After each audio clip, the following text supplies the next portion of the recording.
Please stand as we welcome back to their alma mater alumni representatives for the 50+, 50, and 25-year anniversary classes. The alumni are led by Dr. Murray Goldstein, a member of the class of 1950, who serves as the Grand Marshal for the ceremony today.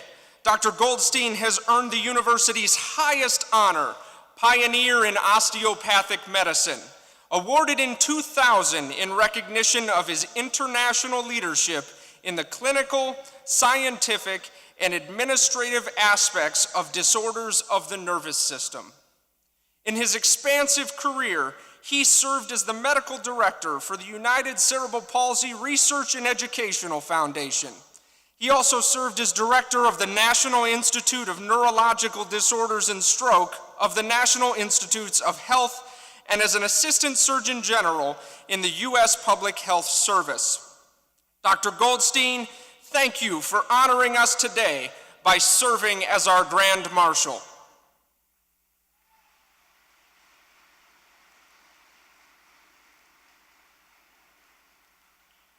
Represented in the processional are alumni from several classes in the 1950s, the 50-year reunion class from 1965, and the 25-year reunion class from 1990.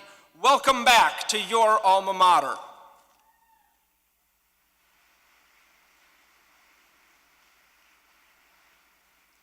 Following our alumni is Dr. Thomas Mueller. He is being honored today with the title of Professor Emeritus. The designation of emeritus faculty is reserved for those retiring from the university with more than 20 years of service and a record of significant contributions to the academic, service, and scholarly pursuits of Des Moines University.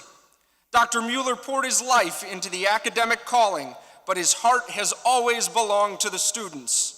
Dr. Mueller joined the faculty in the Department of Biochemistry in 1992. He was appointed Microbiology Department Chair in 1995, and in 2003, he was named the Associate Dean of Student Affairs and Admissions for the College of Osteopathic Medicine. In this role, he sought to know every student and to concentrate on helping them achieve their academic and professional promise. He wrote literally thousands of letters to DMEs throughout the nation to assist students in securing internship and residency placements. Dr. Mueller was also known for his sense of humor, his spontaneous laughter, and his less than tidy office. He's known by many for his formidable tie collection, many of which celebrated scientific lessons, travel landmarks, and his personal favorite, which he has donned today, the smiley face. Dr. Mueller, enjoy your day.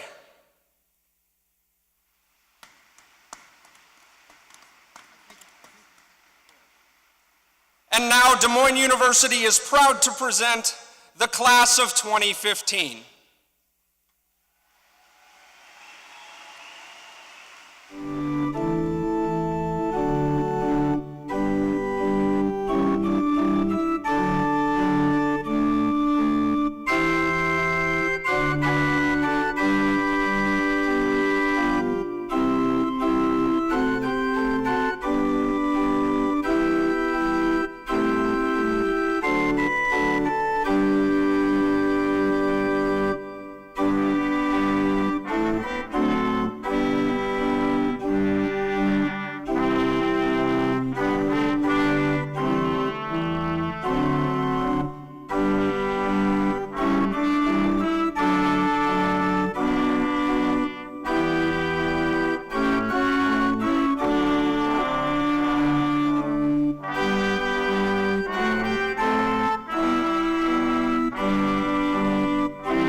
seated.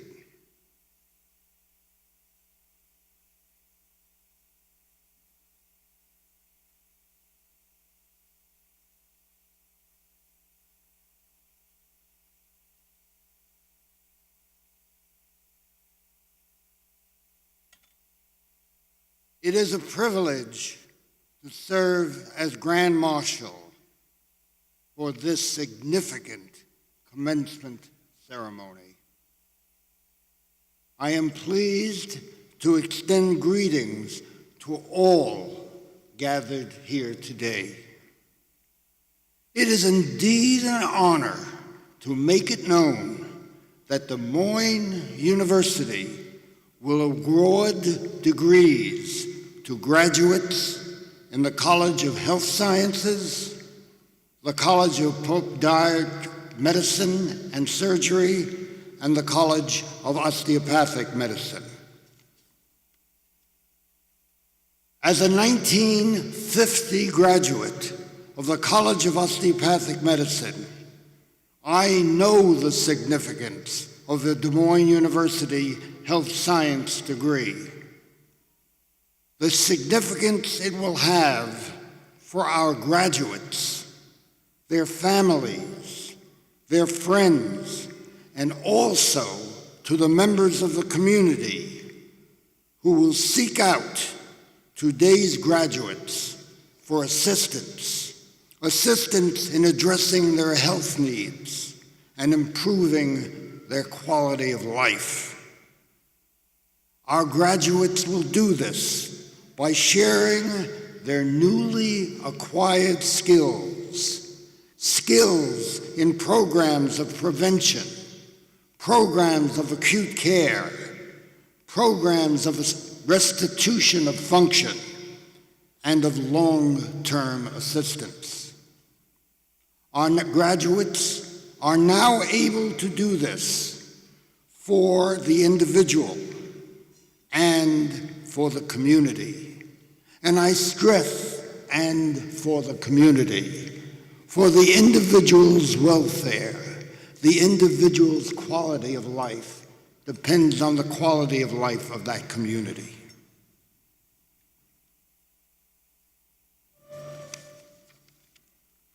Our graduates are indeed skilled, and we honor them for acquiring those skills. In addition, there are a few in this graduating class who are uncomfortable about the evidence supporting some of the matters they have been taught. They will move on to exploring these matters. They will address the issue of why. Why do we believe this? What is the validity of the evidence supporting what we believe to be true? Their work in that area will help improve our knowledge about health and about disease. I welcome them to the research community. They hold the future of health care in those endeavors. The impact of serving as clinician investigators is so well illustrated by the career of our distinguished commencement speaker, Dr. Osterholm.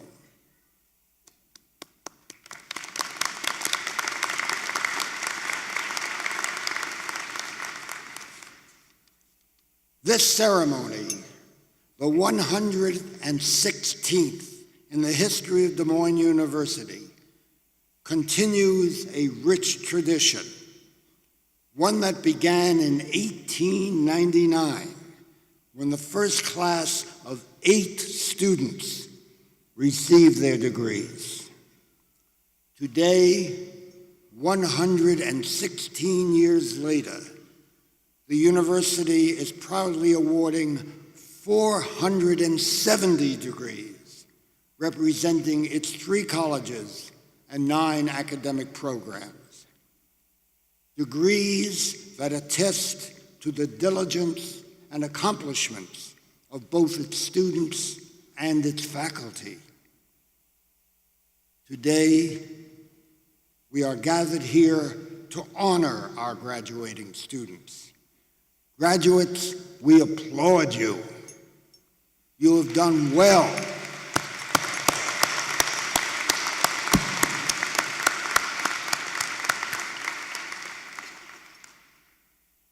Be proud of your accomplishments. You deserve to be proud. And if I can get my papers in order. In addition, Des Moines University's accomplishments are also honored here today. Madam President, members of the faculty, I know everyone in this auditorium thanks you. You have done a good job. These, your students, are now your colleagues.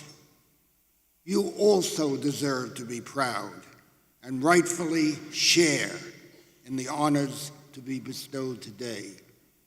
Thank you. And now,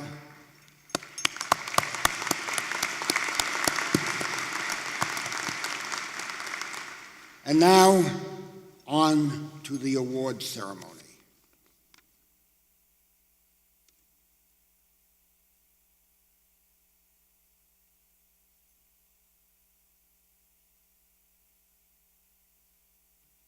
Thank you, Dr. Goldstein, and welcome to everyone gathered here today.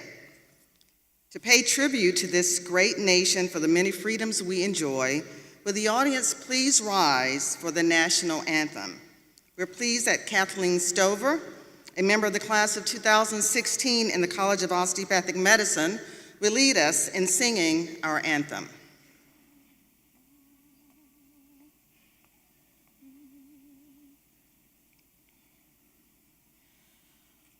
Oh, say, can you see by the dawn's early light what so proudly we hailed at the twilight's last gleaming, whose broad stripes and bright stars through the perilous fight o'er the ramparts we watched were so gallantly streaming, and the rocket's red glare, the bombs bursting in air, gave proof through the night that our flag was still there.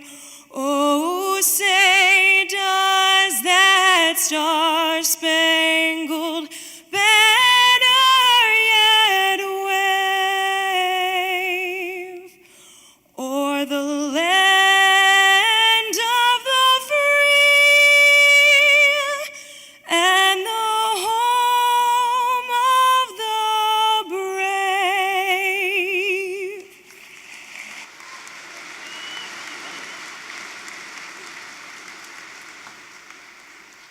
Thank you, Katie. Please remain standing for a moment of silent reflection in gratitude for our many blessings.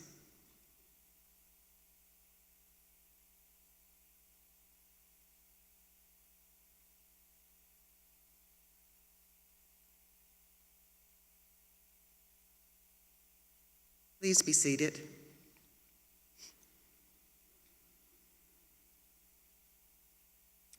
Members of the Board of Trustees, distinguished faculty, graduates, alumni, family members, and friends, welcome to the 115th commencement ceremony for Des Moines University. This is an exciting day for all of us. It is a day when our students fulfill the promise that began with their acceptance to Des Moines University and culminates today with the awarding of a professional degree. Graduates, I invite you to look at this vast audience gathered here to celebrate your accomplishments. Enjoy your day. This is also a day of celebration for all associated with Des Moines University. Throughout its history, this institution has conferred more than 16,500 degrees, providing graduates with the knowledge and training to improve the health and wellness of individuals as well as entire communities. While one can barely imagine the changes that will become part of the healthcare landscape in the next 10 to 25 years, our graduates are superbly prepared with outstanding training, a heritage based in humanistic care, and a commitment to listen, engage, and collaborate in the many settings that provide or impact healthcare today. Graduates, during your time at Des Moines University, you have indeed changed our world. You have inspired us with your service to the underserved, as demonstrated in the Homeless Camp Outreach Project, the Global Health Mission trips, and numerous visits to the underserved in our community. You have defined us with your charitable efforts, including the St. Baldrick's Day fundraiser for pediatric cancer research, the Juvenile Diabetes Walk, and the Drive for the Lymphoma Society.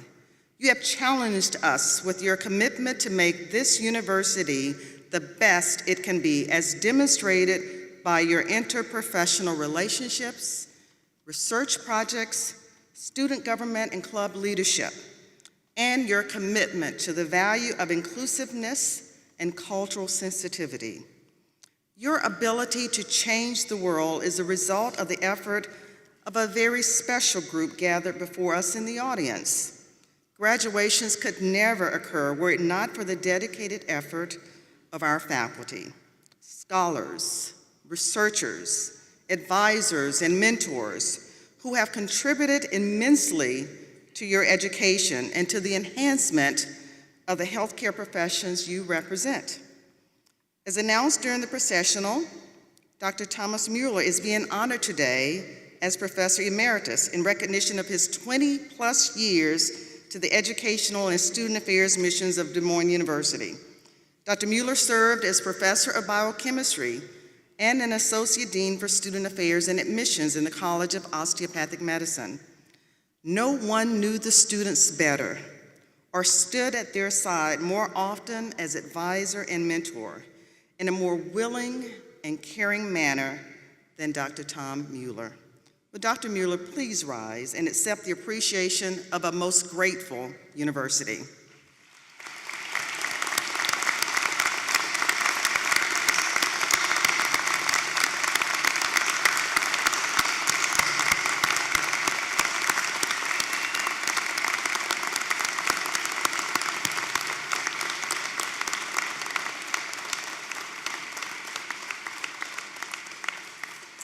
Wonderful. We are pleased to also welcome back to their alma mater our distinguished alumni, whose work and accomplishments have provided a strong heritage and foundation for those of you who graduate today. We are particularly pleased that our Grand Marshal, Dr. Murray Goldstein, who was a member of the class of 1950 of the College of Osteopathic Medicine, could join us today to celebrate with the class of 2015. Dr. Goldstein's illustrious career as the director of the National Institute of Neurological Disorders and Stroke of the National Institutes of Health, as an assistant surgeon general in the United States Public Health Service, and as a director and chief operating officer of the United Cerebral Palsy Research and Educational Foundation should inspire our graduates to reach for the stars as they strive to serve patients and the public. For our reunion celebration, special guests are alumni in the classes of 1990, 1965, and earlier years who very joyfully led the processional for our ceremony today, wearing silver and gold ceremonial stoles. Last evening, the 25, 50, and 50-plus anniversary alumni were honored with a medallion presentation to symbolize their ongoing connection to their alma mater. To all alumni, we thank you for proudly continuing the tradition of compassionate healthcare delivery that is the hallmark of our institution. We also want to recognize those alumni who serve America in the military by providing medical care for all who protect America's freedoms at home and on foreign shores. And we extend thanks to all veterans and active duty servicemen and women attending our ceremony today. On the dais are members of the Board of Trustees who have wisely governed the course of Des Moines University and ensured that our historic mission has been preserved and strengthened to the position of preeminence that we enjoy today. Members of the Board of Trustees and Emeritus Board members, will you please stand and be recognized?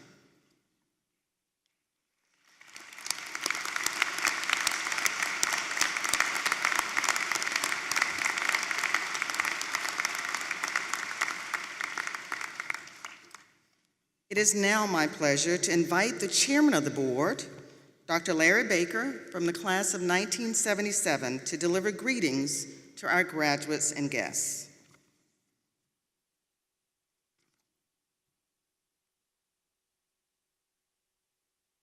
Thank you, Dr. Franklin. As guardians of the university's mission and academic excellence, the members of the Board of Trustees are delighted to extend greetings to all gathered here today. We are extremely proud to recognize those talented graduates and to extend our congratulations to them as well as to our faculty. We applaud each and every one of you and wish you a successful future dedicated to the care of your patients and populations. We are also pleased to recognize and congratulate the alumni who are here today to celebrate the anniversary of their graduation and to reflect on their careers dedicated to serving the needs of their patients and communities. Our very best wishes to you all. Enjoy this weekend.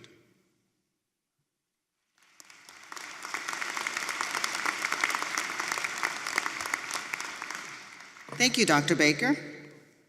On behalf of the faculty and all others in the community we proudly call Des Moines University, I extend thanks to the families and friends who have joined us to celebrate the individual and collective achievements of the graduates, and to the class of 2015 as you celebrate the completion of a major milestone in your educational journey.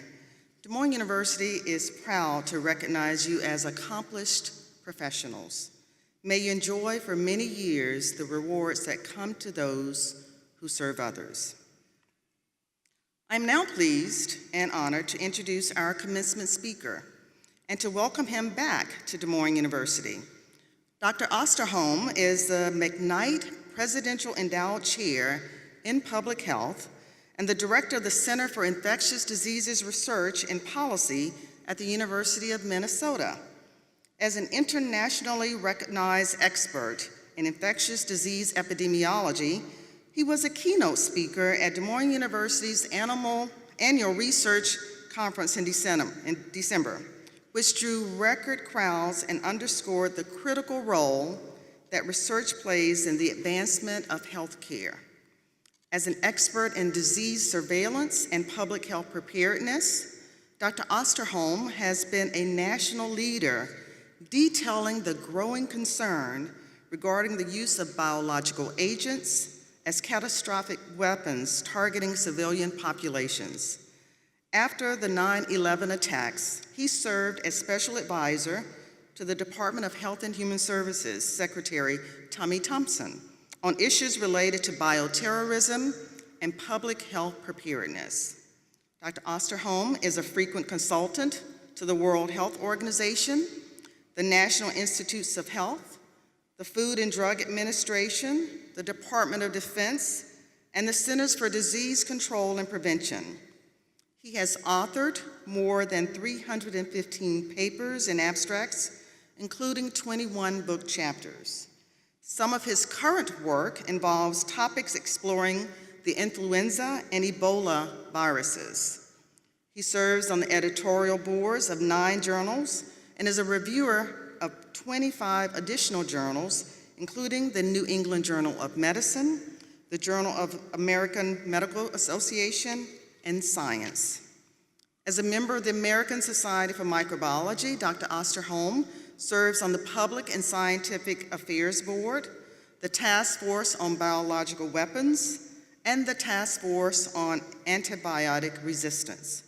He served on the CDC's National Center for Infectious Diseases Board of Scientific Counselors and is the former president of the Council of State and Territorial Epidemiologists. Dr. Osterholm has earned numerous honors and awards for his work, most notably from the CDC, FDA, and NIH, among others. He was also elected to the prestigious Institute of Medicine of the National Academy of Sciences. Dr. Osterholm is a national and an international champion for public health. For that, it is now my honor to invite him to the podium to deliver the commencement address for the class of 2015. Dr. Osterholm.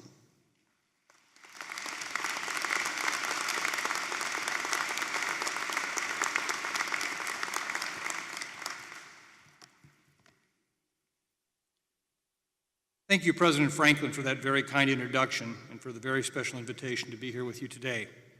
I also want to acknowledge Dr. Baker, Chairman of the Board of Trustees, Provost McLean, Deans Cahalan, Yoho, Polk, Vice President Gray, Grand Marshal Goldstein, the Board of Trustees, faculty, family members and friends, and last but not least, the reason we're all here for today, you, the graduates of the class of 2015.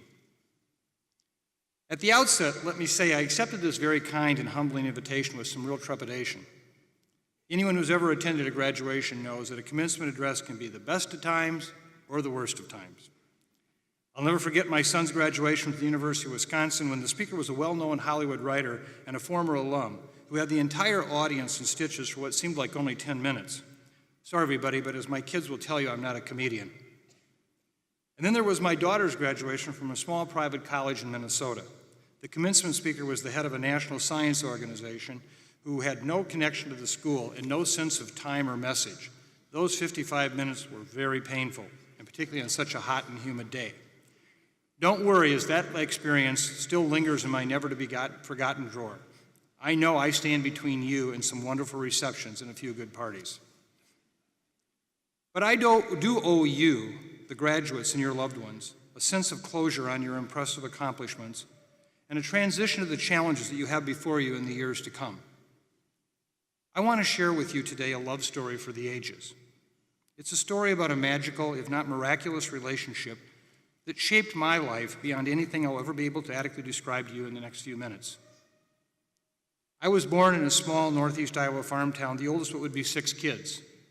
My father, a photographer at the local newspaper, was an alcoholic and a deeply troubled man who had a primary way of expressing his internal anger with the world. It was through his fists and his mental intimidation without regard to your age or gender. I'm sure my childhood was not different from some of you in this room, for certain for many throughout the world.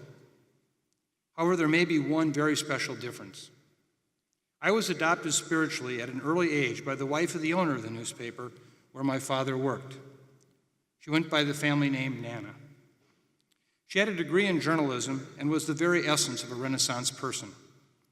She was in her mid-40s when I was born, and although she was not biologically related to me, she did become the mother of my soul. I can only conclude that in this case, the spirit was thicker than blood. Her spiritual DNA remains in every cell of my body. Her only child, a daughter, became my very dear sister and still is. One of the most painful yet appreciative days of her life and mine occurred when Nana died from cancer in January of 1980 at the age of 72. I miss her dearly even today. But she left me a legacy for the time which I will never be able to repay. It was in the form of many hundreds of hours of endearing conversations and literally hundreds of typewritten notes and letters. She also had a weekly column in our local newspaper, and almost all the intimate details of my life remain sacred and secret as part of this relationship. Occasionally, though, however, I would show up in her column, like the time when I was 10, and I was told by a friend that if I covered my body in vinegar, it would prevent me from getting a sunburn when I went swimming at the local pool. Nana just happened to meet me on the street on my way to the pool. After I explained to her my newly found knowledge, she laughed out loud as she kept her distance. The next week in her column, she described me as a walking pickle barrel. I guess it could have been worse. Today, I dedicate this commencement address to Nana, who taught me the gift and power of unconditional love, and to Sarah, who has and continues to teach me every day how to understand, embrace, and live that unconditional love. Let me share with you a glimpse of the words, the observations, and the wisdom that Nana shared with me. I don't expect you to remember these words, but maybe, just maybe, one day their meaning will ring true for you in your own life and add a special flavor to your forever interpretation about what happened here today. First, Nana understood better than anyone I've ever known about the one thing that really matters in anyone's life. And it's not about a career or money or even health, although I know careers and that money thing are kind of special to you right now. It's about leaving a legacy. It's a project that, whether you know it or not, has already begun in your life. She once wrote to me, "Never forget the most important task you have before you and the many miles your life will travel is to leave a forever living legacy. And it doesn't matter if it's great or small. It just matters that you leave it behind and you are proud of it. One can only hope that your legacy makes way for a world that your children and your children's great-grandchildren will find a better because you existed." Father Pierre Teilhard de Chardin, a Catholic philosopher I have long admired, once wrote, "The future belongs to those who give the next generation reason for hope." Sometimes that hope may seem obscure when tackling the dragons and demons of the world, but at the end of the day, the peace that results from winning those battles is like interest earned on a smart investment and a sign that your legacy is making progress. In the end, why did all of you in the class of 2015 go to all this trouble to get your advanced degrees from one of the 9-degree programs at this very prestigious institution? Why are you here at this commencement? If you don't realize it, one day you will. Your education is a major step in defining your personal legacy. Your parents, grandparents, and other family members who are here feel a sense of real pride in your accomplishment, and now they have one more Post-it note of credit on their legacy board of life because of you. Understand that you don't have to win a Nobel Prize or save the world to own a precious and even priceless legacy. I will forever be a living legacy of Nana, and for as long as I breathe, her legacy lives on. For each of you, what will be your legacy? It's not too early to consider that. Accomplishment. Realize we honor you here today, but tomorrow we expect you to get to work. The world has got some big problems and we need you, your generation. Unfortunately, my generation, the baby boomers, for the first time in history of mankind, is going to turn over the keys to planet Earth to the next generation in a much more degraded and worse shape than we received it. The challenges of world population, climate change, a lack of even minimal health care for far too much of the world, a crumbling national infrastructure that has lacked investment for a generation, the final exhaustion of groundwater supplies in many areas of the world, a future influenza pandemic or one caused by another emerging infectious disease, the constant threat of radical fundamentalism and the occurrence of deadly terrorism, and a federal budget now severely hamstrung by your obligations through Social Security and Medicare to take care of us baby boomers for the next 30 years does not represent a pretty picture. I'm ashamed and saddened by what my generation has done. You could all sit there and have a pity party and scream at us for what we're leaving you. It might be considered your right, but you don't have time. You have all been dealt this horrible hand of cards. Now get on with fixing it and don't expect great accolades. It's now your job, and frankly, it's your only get out of jail card for your future quality of life and maybe even your survival. Nana put the issue of credit and compliment into perspective for me. She once wrote about them with reference to a passage from Albert Camus' fictional depiction of a plague outbreak in Oran, Algeria in the 1940s. Her words, "Never expect, and more importantly, never demand credit for what you should do. I worry today that far too many people seek great compliment and reward for being a good citizen. In doing that, we minimize who and what we are." Camus, in his spellbinding book, The Plague, captures the essence of what I mean as he describes the work of the sanitary workers whose job it is to go into the city and retrieve the bodies of those who have died, and at real peril to their own safety. He writes through the eyes of the story narrator. However, it is not the narrator's intention to ascribe to these sanitary groups more importance than their due. Doubtless, today, many of our fellow citizens are apt to yield to temptation of exaggerating the services they rendered. But the narrator is inclined to think that by attributing overimportance to praiseworthy actions, one by implication be paying indirect but potent homage to the worst side of human nature. For this attitude implies that such actions shine out as rare exceptions, while callousness and apathy are the general rule. The narrator does not share that view. Those enrolled in the sanitary squads, as they were called, had indeed no such great merit in doing as they did, since they knew it was the only thing to do, and the unthinkable thing would have not to have been brought themselves to do it. These groups enabled our townsfolk to come to grips with the disease and convince them that now the plague was among us. It was up to them to do whatever they could to fight it. Since plagues become, in this way, some man's duty, it revealed itself as what it really was, that it is the concern of all. Now, I don't mean to sound insensitive, but time is wasting in our world. Your world needs real and consequential action. I hope and pray, for the sake of my kids and grandkids, that you do it far better than my generation, because it is a concern for all. Well, I know all this sounds very heavy. Let me speak to two wonderfully essential gifts in our lives, gifts that can be easily overlooked and intentionally neglected. They are love and passion, the absolute ingredients for a happy and productive life. About love, Nana wrote, "Don't melt away at my saying so, but love of any real stature, regardless if it's romantic or between best friends or dear colleagues, is like a lamp burning in the middle of one's life, a warmth for the chill hours, a light for the dark, an inspiration never to be cherished just for itself alone. And never mind if it's forever or for only a little while. One can only manage to hope that it's lasting, to keep that pattern safe and intact for that end. And if it's not forever, to have rejoiced in having had it at all.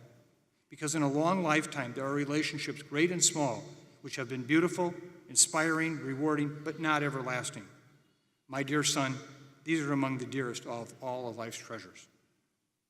If you remember nothing about the words of your goofy commencement speaker today, please remember to ask yourself, what will warm you in the chill hours? It won't be a coveted professional position, or an award, or another publication, or even money. It will be the love of others and their love of you. These will truly be among your life's greatest gifts. As far as passion, all of you will be challenged to embrace your passion, compassion, and for some of you, your clinical capability in balancing those. This is particularly true for the physician and physician assistant graduates, as you will deal head-on with the life and death issues of our loved ones throughout your career. Your ability to emotionally survive the daily challenges of the patient and family exuberant highs and deadly lows will be unending. Some days fatigue will make it seem as if you have nothing left to offer anyone. In the end, it will be your passion for helping others that will be the ballast for your life that you have chosen. Nana said this about passion. Humans are indistinguishable from all other creatures, are distinguished from all other creatures based on the existence of a soul, the miracle of intellect and reason. But I so believe the greatest gift we possess is our ability to express, feel, and share passion. It is uniquely human, and when it becomes the centerpiece of an endeavor, it can take man to the moon, feed the hungry around the world, and inspire the masses to believe in tomorrow. Passion should never be confused with the preaching of mindless and even dangerous demagogues. The facts and goodness of the cause must first be established, but once they are, it is the magic of passion that will carry the day. I worry that your chosen field of science has cast off the critical importance of passion like we've outgrown our horses for the automobile. Putting all these emerging and crisis-oriented world events together with your science-based education, feeling and knowing love and passion will surely not be easy. In another aspect of your future challenges, you must find and become comfortable with a workable sense of direction and connection, those critical spiritual hinges that keep everything moving together without causing emotional or physical blisters. Nana also understood direction. She said, "Direction, solid direction. Avoid finding that course restrictive. It may be the true freedom you are seeking. Exploring the world and its endless possibilities does not cease for an active mind, even when one direction is being pursued full steam ahead. Try to think of yourself as being at the helm of your own life ship, pursuing the course but educated and aware of what you see in every long side glance. I can't think at the moment of a better way to phrase what I mean. Some of the temptations you must avoid are flashy performance, which is always tempting but filled with all the dangers of a puff of fire. Letting yourself be used to fulfill your own ends without regard to what doing so does to your world or to anyone else's. Diversifying to the point of dilution. Learn to dip into new experiences with economic use of time and effort, conserving time and effort for the main importances of life. We as humans need and want to control the whirlpool of life that swirls around us every day. It isn't easy, and sometimes it's not even possible. But through understanding and the importance of connection, we have a better chance of surviving that whirlpool. Nana wrote about connection. Make connections. It is the glue of a curious mind and the roadmap for making a difference. As we discussed last week, that's exactly what made Silent Spring so remarkable and impactful. Carson connected the barrel of DDT to the crumbling eggshells and thus to the demise of the majestic bald eagle. T.S. Eliot may have captured the meaning of connection better than any other expression to date. He declares, hell is where nothing connects. Whatever you do, don't live in a silo. We as scientists, policymakers, and clinicians, regardless of our discipline or training, so often end up being so smart about something very esoteric, even if important, but we lack all sense of connection and ultimately wisdom. You must see the big picture. Demand that of yourself and demand that of others around you. What happens while on the job or in your department or organization, in your community, in your state, in your country, and even in your world really does matter. With the big picture and direction, you can accomplish so much more given your formal education and what it has prepared you to do. Given the state of affairs today, you all need all the help you can get. Let me briefly say a few words about change and memories. Change is going to be coming at you faster than a speeding bullet, or as we say here in rural Iowa, as fast as lightning and twice as quick. And memories of a lifetime may seem foreign for many of you at this time as you are still in the earliest years of your life. When Nana learned that she had inoperable cancer, she elected to forego questionable cancer therapy and enjoy as fully as she could her final days, a gift supported by her physician and the family. I'm very happy to report that she did live those last days as full of life as one could imagine, with class and grace. At the time, she was living in Florida near her daughter. I was living in Minnesota and married with a beautiful one-year-old daughter, Erin, the enchantment of my life. We went to visit Nana, not knowing how much longer she would live. The week after our visit, this piece appeared in her weekly column in the local Iowa paper. She can say Nana, which is my family name, and she can walk and she can run like a darting sunbeam from one adoring lap to another. She is fascinated by the family dog, her very own books, which she thoughtfully brought along, a borrowed crib, a somewhat rusty family high chair, and what we have to eat. She likes company and she chatters all day long in her own language, which has the cadence of English and will long and soon be developed into an endless string of questions and commentaries. Her frilly clothes, frankly feminine ways, and spiritly sunniness enchant all of us, especially the boys in the family who think she is a special novelty in a world already crowded by bike riding, Latin, science, ping pong, and a million other activities. Fun, a special to never be forgotten treat. We'd like to put her into one of the tiny bikinis available for her age and give her a sunbath. Because it's cold and rainy today, we put her in a hooded sweater, and as we go out among the sights, she'll be carried underneath a big umbrella. Erin is sunshine. Oh yes, things have changed since then. While it seems like only yesterday, Nana has now been dead 35 years, and that beautiful little girl, my daughter Erin, is a neonatologist and associate professor of medicine at the University of Minnesota. She now directs the critical care for some of the most fragile and complicated patients in medicine, those very tiny preemies, just weighing slightly more than a pound. Just in the last month, she, in several very painful situations, has had to hold the hands and hearts of new parents who must drastically alter their dream scenario to one of a nightmare as their baby is taken off of life support and will soon die. Nana taught me that with inevitable change, memories become one of if not the most important currencies of life. I will always see beautiful young Erin as sunshine, no matter the years. So never forget, you will regret more than I can ever put into words if you don't make it a priority to remember, cherish, and honor your special memories. Those you experience now, don't wait. Never take them for granted. In a world of change, your fond memories will be the lamp burning during the chill hours. Finally, let me say a few words about class. It is the ability to never forget who you are or what is most important in life. In particular, being a physician or a physician assistant means you are pretty important.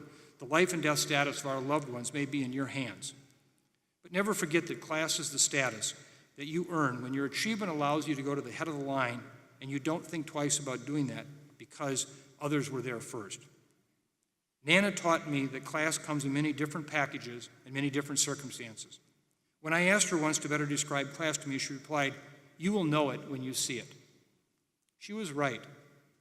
An experience several years ago provided me such an example. I was given an endowed lecture at one of the largest teaching hospitals on the East Coast.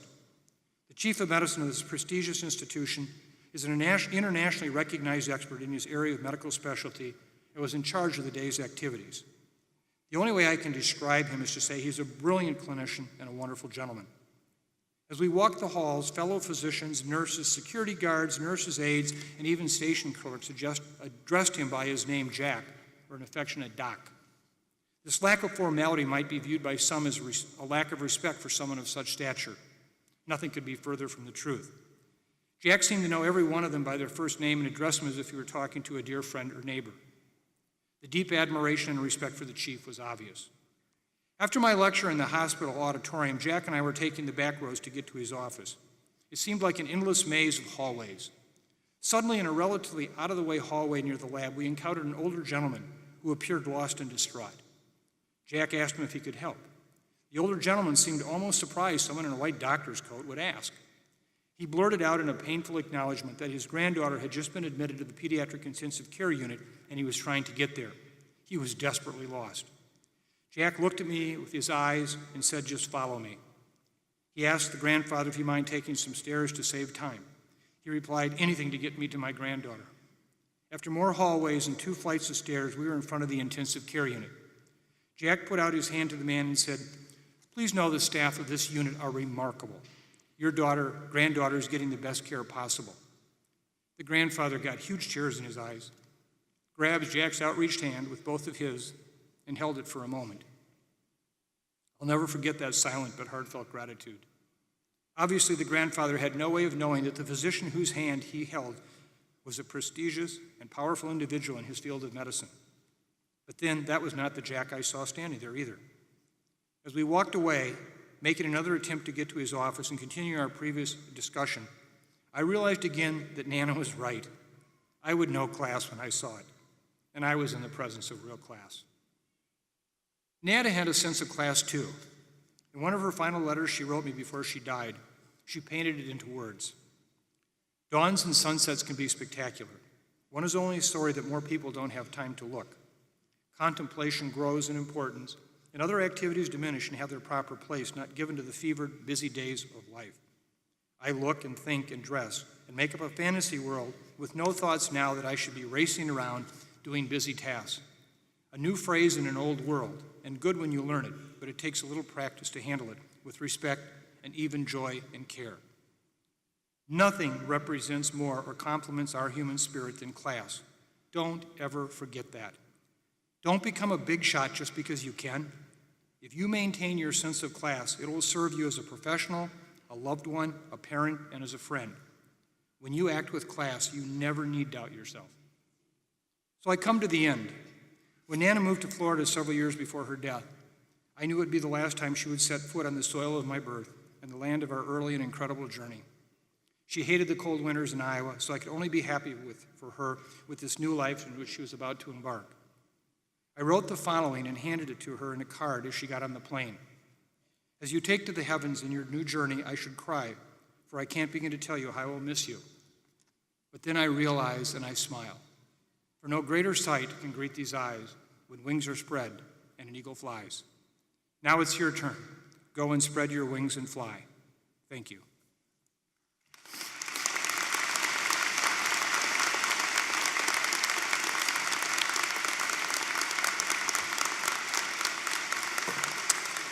Thank you, Dr. Osterholm. At this time, Dr. Osterholm and Dr. Baker, will you please join me at the podium?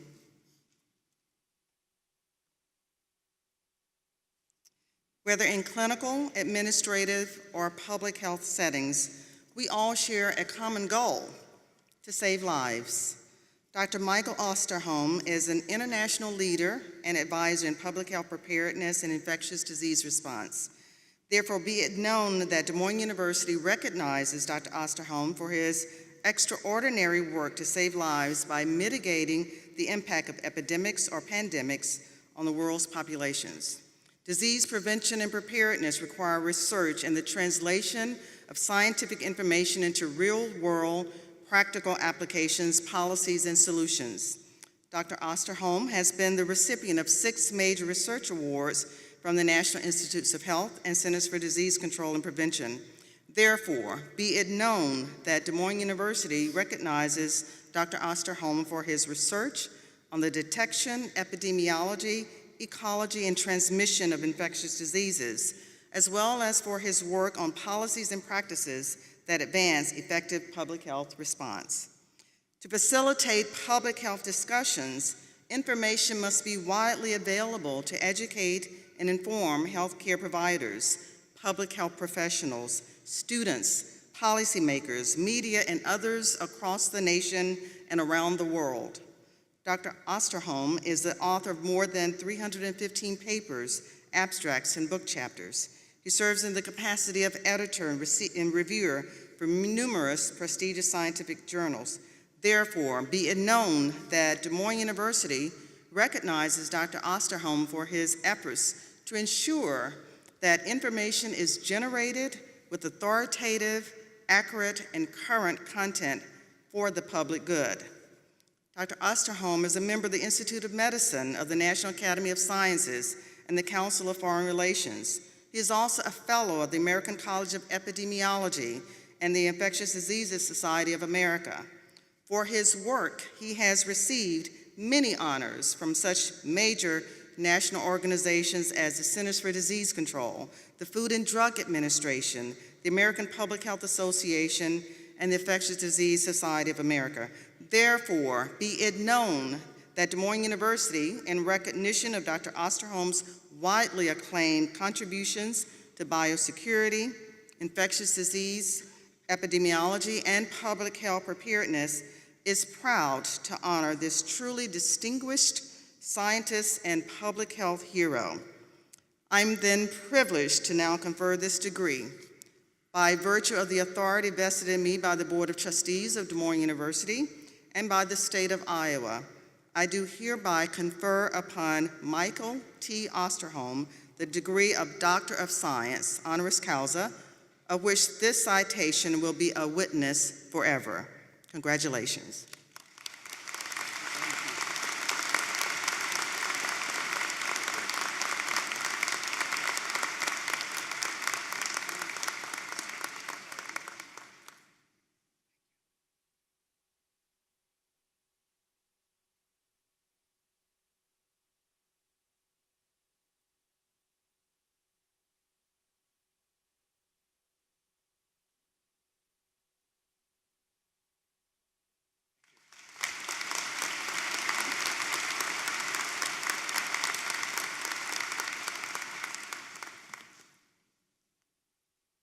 Good morning. I am Dr. Karen McLean, Provost at Des Moines University, and it is my honor to begin the official rite of graduation. The deans will now present their graduating classes in preparation for the awarding of the degrees. I am pleased to introduce Dr. Jody Cahalan, Dean of the College of Health Sciences.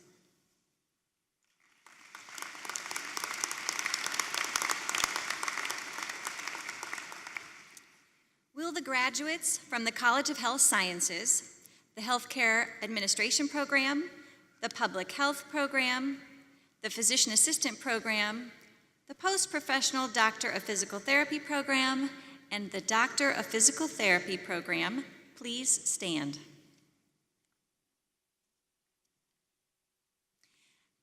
President Franklin, members of the Board of Trustees, and honored guests, on behalf of the faculty, I present to you the graduating class for the year 2015 of the College of Health Sciences.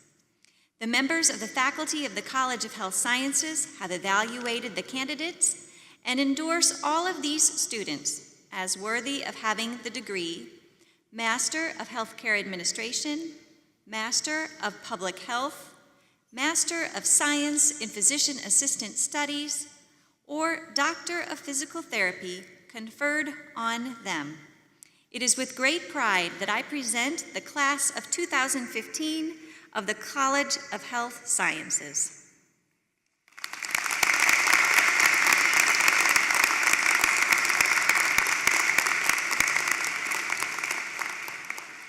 You may be seated.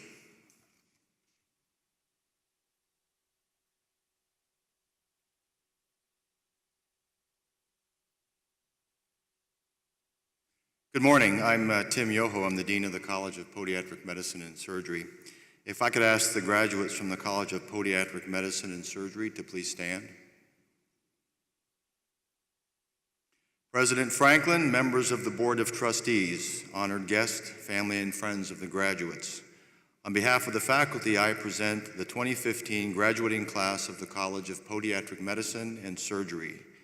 The faculty members of the college have evaluated the candidates and endorsed each of these individuals as worthy of having the degree Doctor of Podiatric Medicine conferred upon them. President Franklin, it is my pleasure to present the class of 2015 of the College of Podiatric Medicine and Surgery and the newest members of the podiatric medical profession. Congratulations.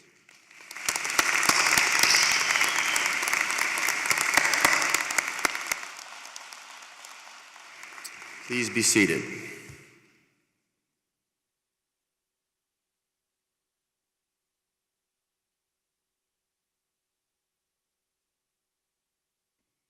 Good morning, I'm Dr. J.D. Polk. I'm the Dean of the College of Osteopathic Medicine. Will the graduates from the College of Osteopathic Medicine please stand?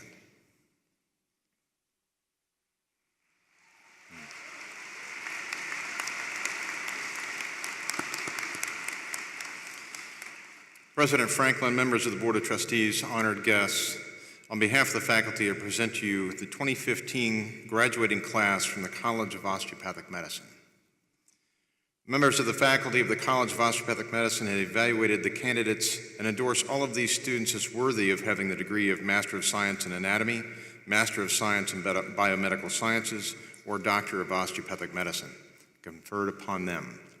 President Franklin, it is with great pride that I present the class of 2015 of the College of Osteopathic Medicine.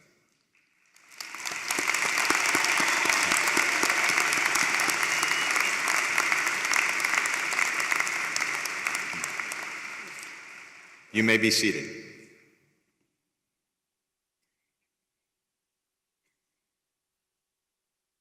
Once again, it is my pleasure to call our president, Dr. Angela Franklin, to the podium for the conferring of degrees. Will all of the graduates please rise?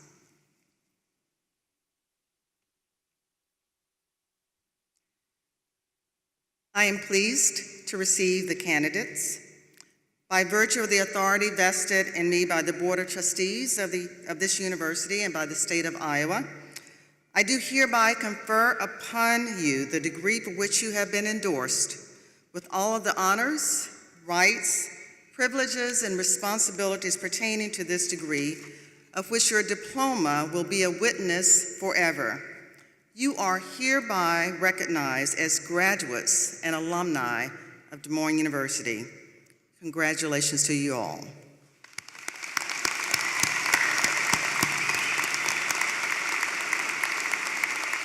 You may now be seated.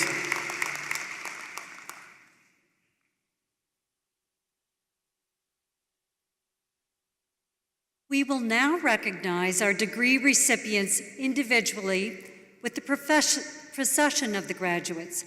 I am pleased to introduce Dr. Pamela Duffy, Assistant Professor in the Master of Public Health program, who will announce the names of the graduates for the College of Health Sciences.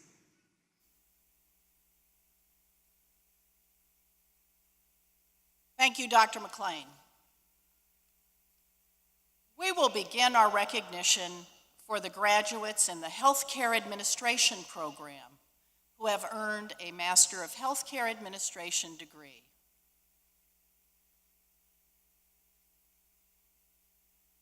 Abby Jo Zalstra Bogards. Kristen Ann Browers. Christopher L. Figland. Pamela D. Harned.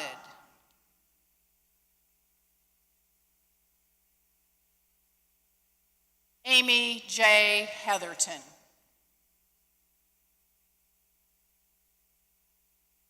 Amanda May Murata. Matthew Lynn McKinney. Charisse Pocarel.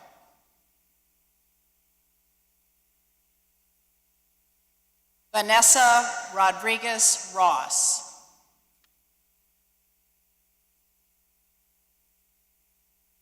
Joshua Adam Sager. Nathaniel Adam Simpson.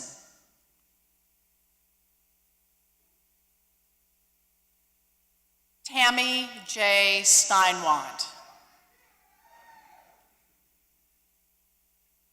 Kyle Matthew Teeling, MHA graduate with distinction.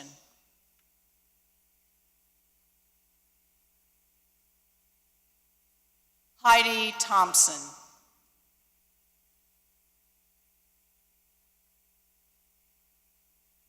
Des Moines University now recognizes those graduates who have earned the Master of Public Health degree. Dr. Chandra Mohan Batra. Elena Gunn Mira. Melissa Ann Wynn. Ursula N. Enza. Sylvia R. Peterson. Kesia Vivian Purcell. Nicole Leigh Raymond.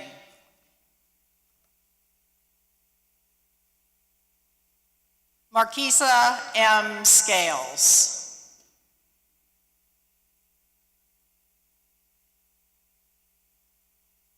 Amy Elizabeth Schabel.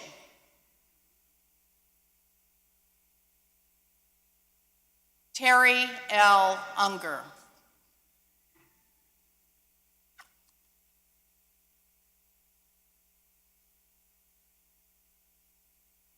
It is now my pleasure to welcome to the platform the graduates of the Physician Assistant Program who are receiving the Master of Science degree in Physician Assistant Studies.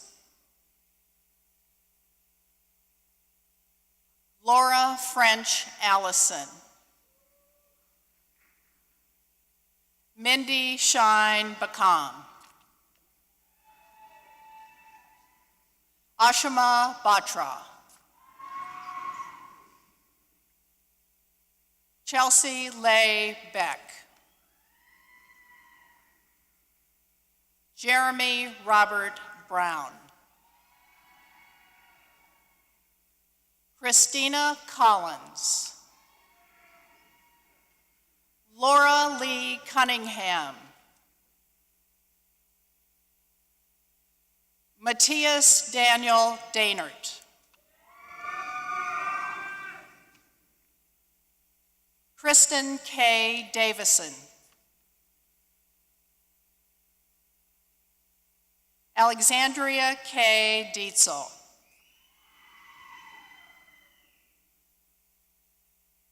Rachel Kathleen Doggett.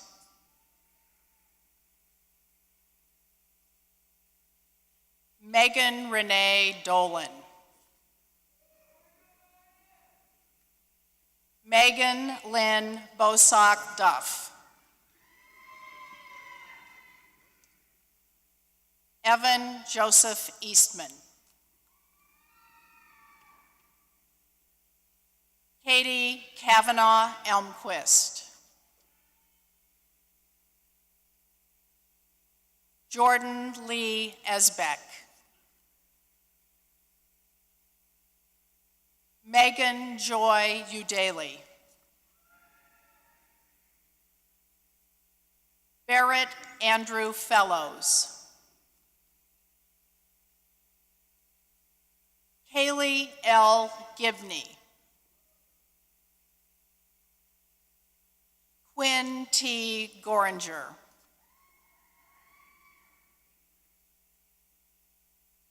Kate Beth Greisler,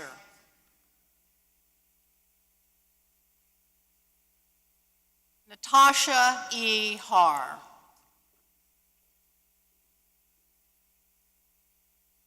Brittany A. Hawkins, Nicole A. Homburg,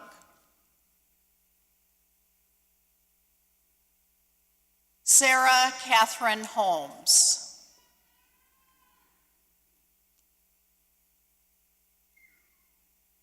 Abby M. Isaacson,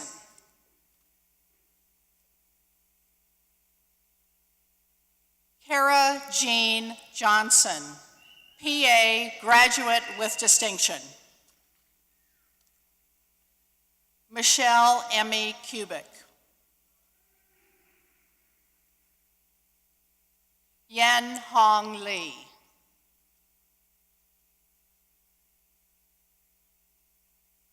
Ryan Lill,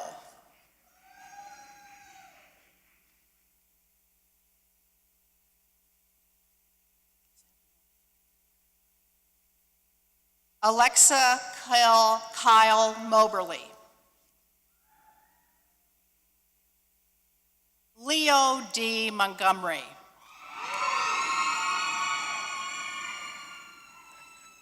Jessica Ann Neese,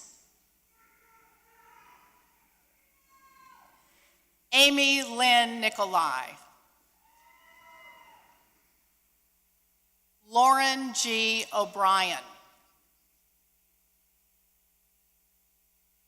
Jennifer A. Piper,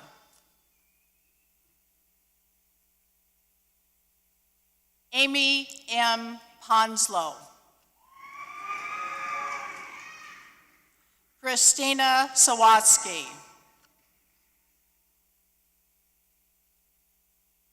Megan Smith, Andrew D. Sullivan,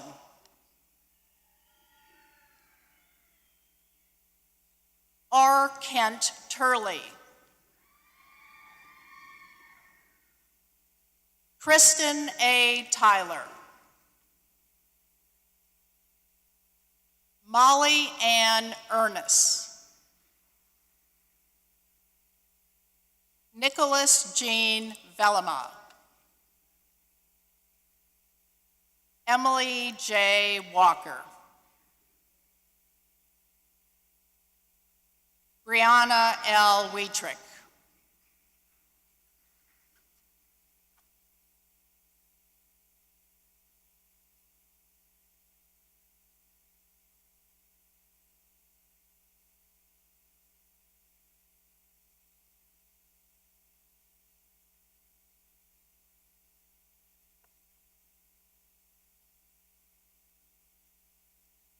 The physician assistant oath will be administered by Dr. Jody Cahalan, Dean and Interim Director of the Physician Assistant Program for the College of Health Sciences and an alumna of the PA class of 1989. Will the PA graduates please stand?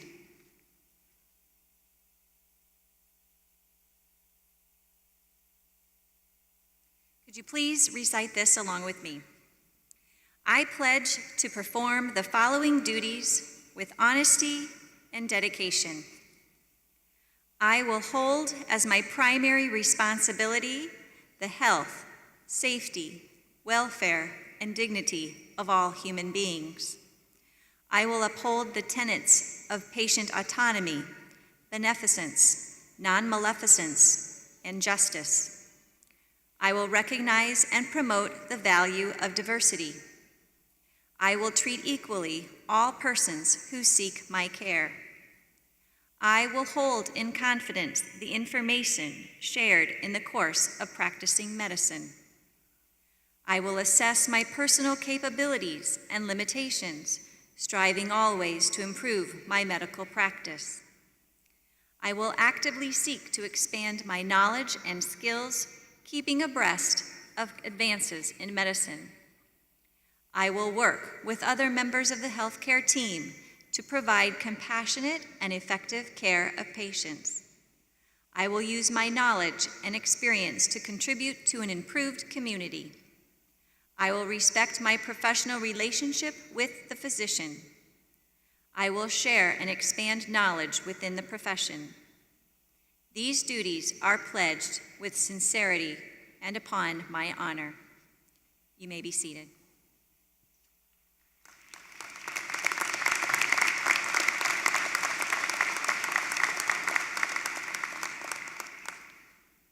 Des Moines University offers the Doctor of Physical Therapy degree through an on-campus Doctor of Physical Therapy program and through an online post-professional program.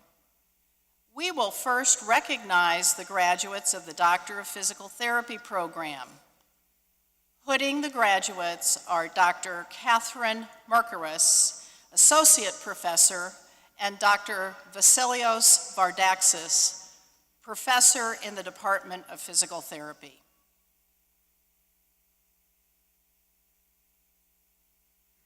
Dr. Rebecca Ann Aaron Holtz.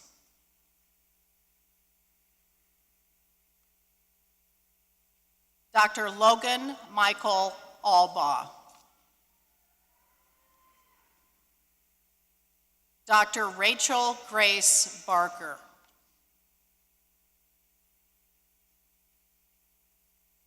Dr. Kylie Ray Batterson.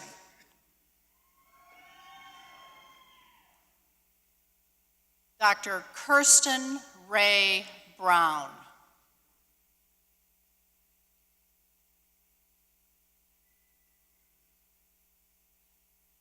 Dr. Amy L. Casimir, DPT graduate with distinction.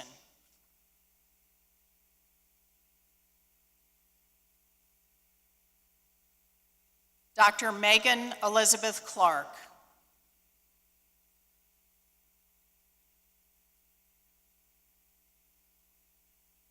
Dr. Joshua Ryan Cunningham.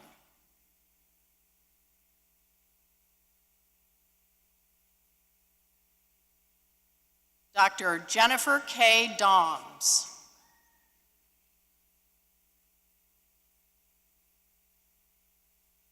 Dr. Donovan Lane Greiner.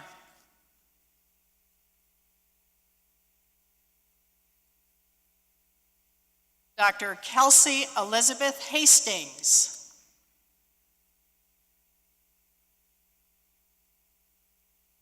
Dr. Ashley Elizabeth Hankey.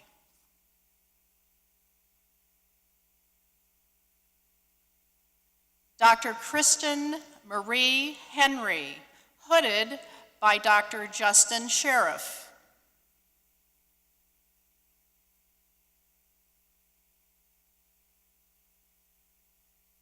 Dr. Jana E. Hoover.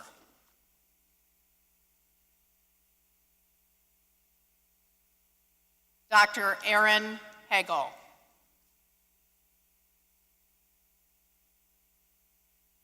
Dr. Dylan Allen Humberg.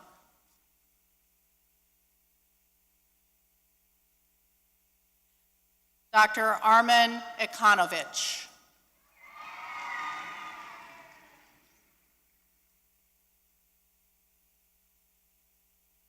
Dr. Kelsey Lynn Kearns.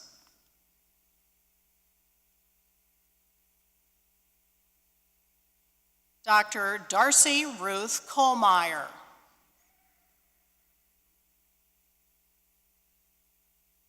Dr. Jillian K. Lagerschult.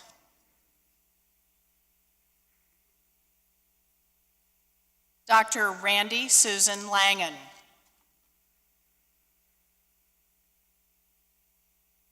Dr. Katie E. Lemaster. Dr. Mary Marie Mawson.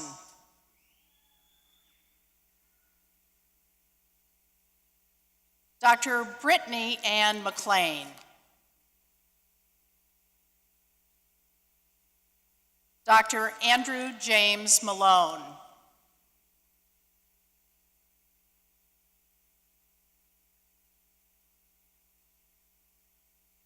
Dr. Jessica Catherine Overberg.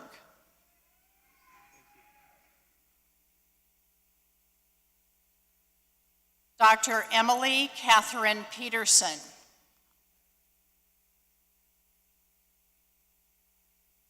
Dr. Ashley Ann Quad.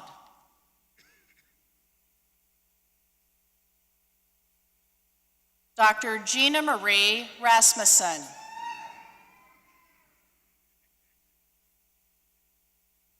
Dr. Benjamin C. Reed.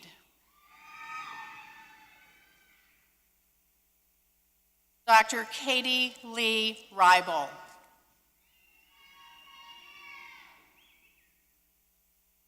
Dr. Catherine A. Ritchie.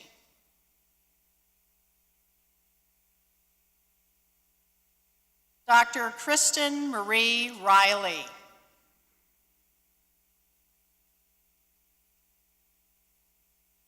Dr. Andrea R. Rindfleisch.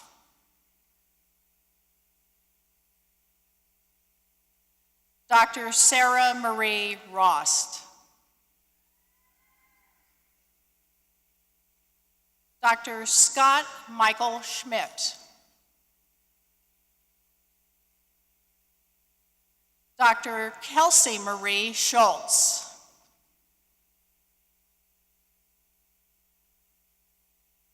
Dr. Jonathan A. Severson. Dr. Jennifer Marie Sitter.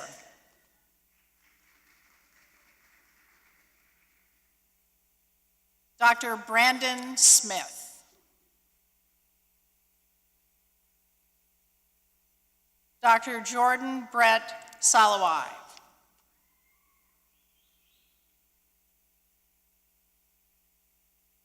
Dr. Megan Marie Stanton.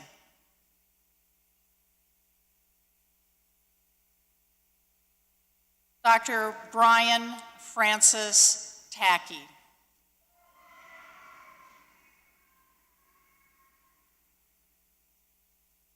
Dr. Sarah Lorraine Wadier.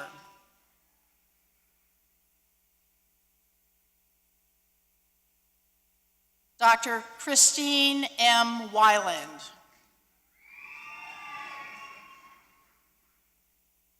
Dr. Samantha M. Wells.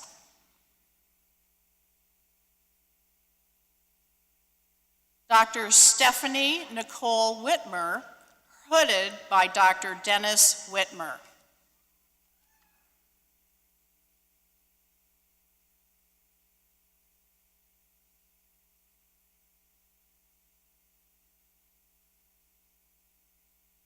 We will now recognize the graduates who were awarded the Doctor of Physical Therapy degree through the Post-Professional Doctor of Physical Therapy program. Hooding the graduates are Juanita Robel, Associate Professor, and Dr. Catherine Stevemer, Assistant Professor, Department of Physical Therapy.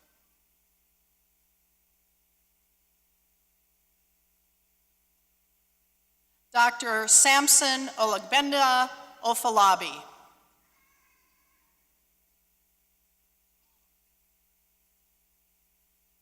Dr. Rufino P. Aquino.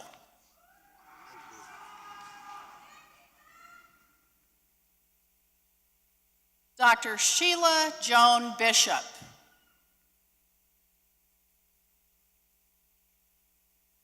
Dr. Rebecca Ann Bliss.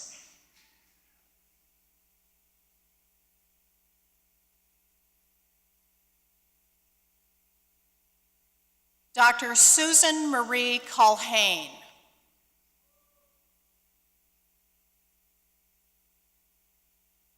Dr. Leslie Ann Cutler, hooded by Dr. Kevin Cutler.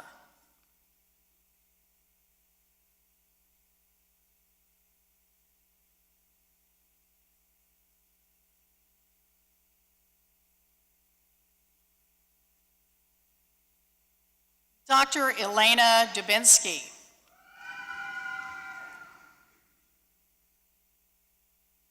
Dr. Allison Duncombe.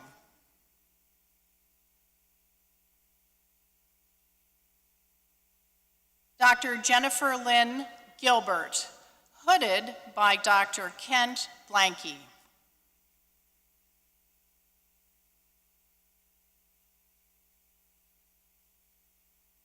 Dr. Henry Maris Pangan Gomez.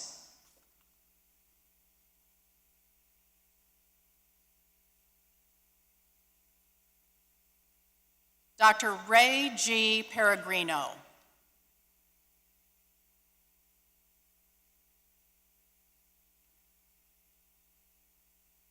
Dr. Kelly Rader.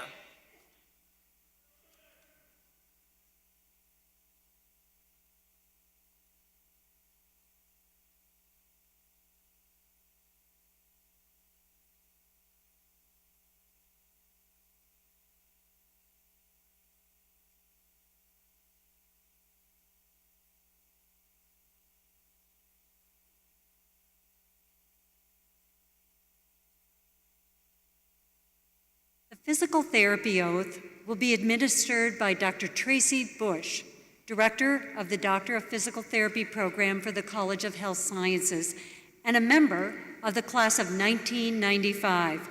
Will the physical therapy graduates please stand?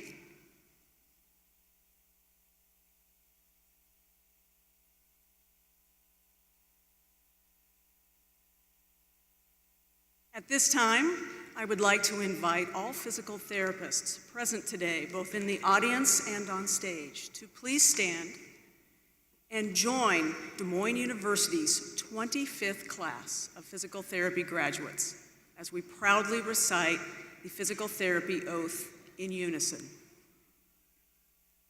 As I practice the art of physical therapy, I will respect the rights and dignity of all individuals and will provide compassionate care.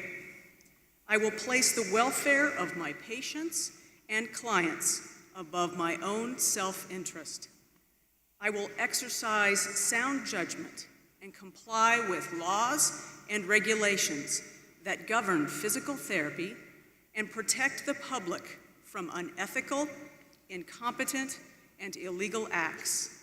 I will maintain professional competence and promote high standards for physical therapy practice, education, and research. I will address the health needs of society and try to effect changes that benefit clients, patients, and community. Thus, with this pledge, I freely accept the responsibilities that accompany the practice of physical therapy. Congratulations, and please be seated.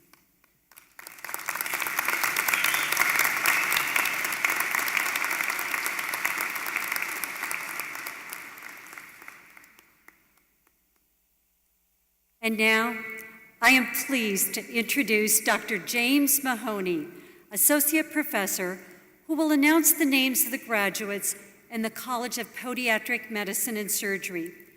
Hooding the graduates are Dr. Catherine Frush, Associate Professor of Podiatric Medicine, and Dr. Mindy Fielmeyer, Assistant Professor. Thank you, Dr. McLean. We will now begin the on-stage procession for the graduates from the College of Podiatric Medicine and Surgery. Dr. Katrina Almeida.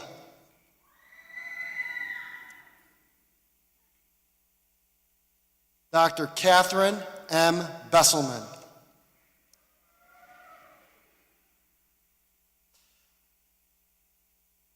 Dr. Jason N. Burkell.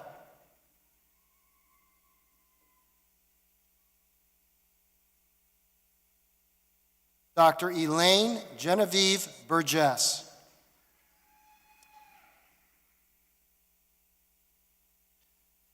Dr. Devin C. Carroll.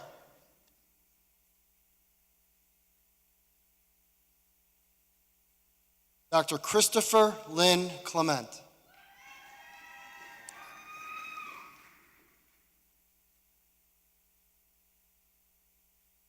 Dr. Andrew Miles Clothier.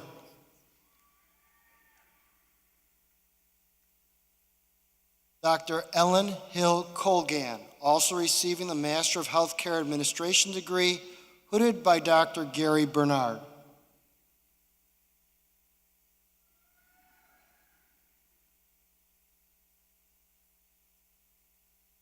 Dr. Allison Claire Dondelay, also receiving the Master of Healthcare Administration degree.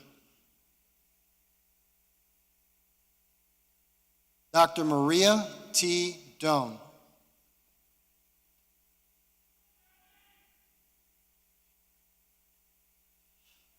Dr. Jordan James Ernst, also receiving Master of Science in Anatomy degree. Dr. Alyssa L. Fagg.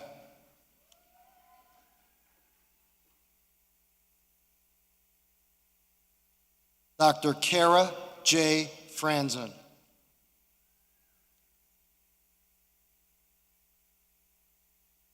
Dr. Brent A. Furbringer.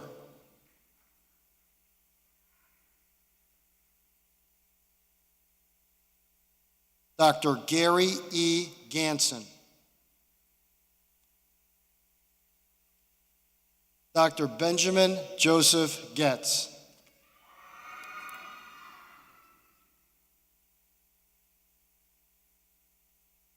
Dr. Donald G. Godfrey.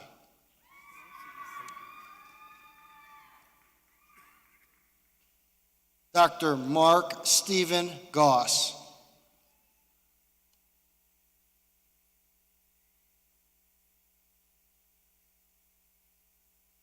Dr. Adam G. Braun.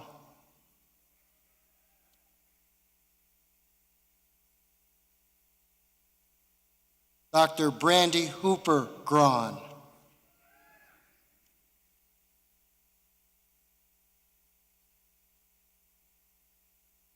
Dr. Jacob Russell Hagenbuscher.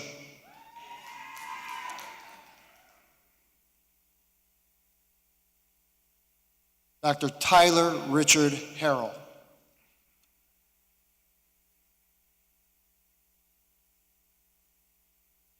Dr. Jason Pence Havey.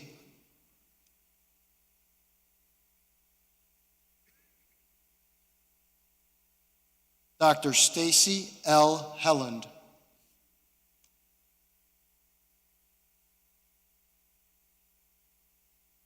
Dr. Colby J. Holmes.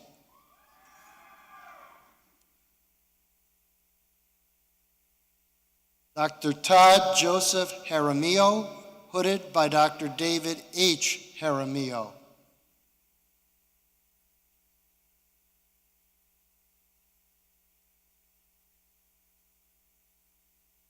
Dr. Michael K. Johnson.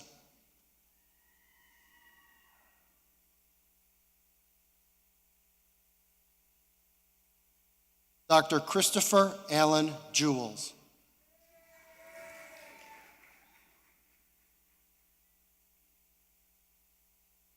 Dr. Amy Michelle Kruger.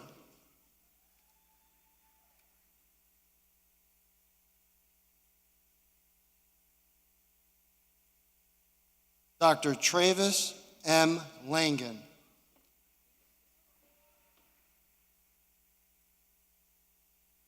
Dr. Zoe Majd, hooded by Dr. Miriam Majd.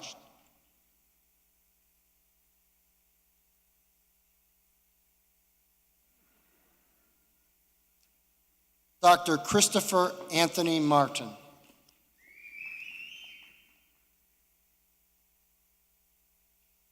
Dr. Austin Thomas McCardle.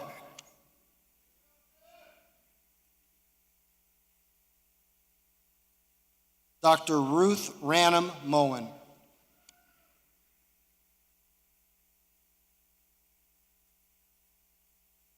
Dr. Andrew Ryan Olson.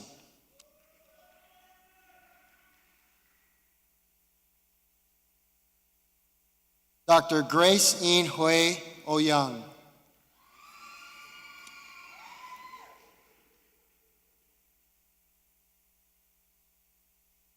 Dr. Zachary L. Razor.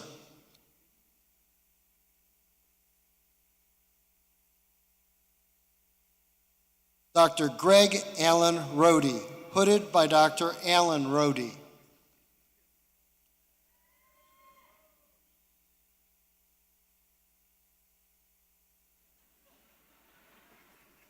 Dr. Jared Allen Schur.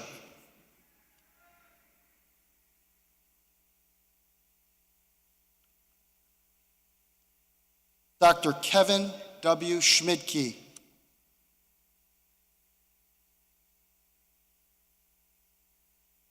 Dr. Shelley D. Sedberry.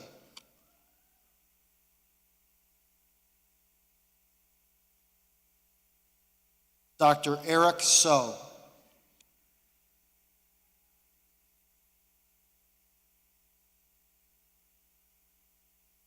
Dr. Bethany J. Stanky.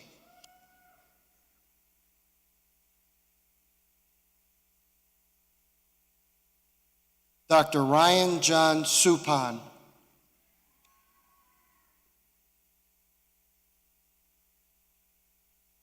Dr. Brandon L. Tucker.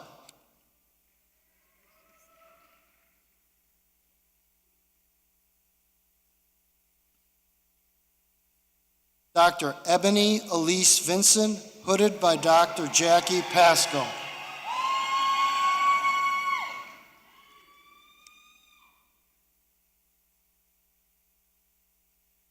Dr. Amanda Lynn Walsh.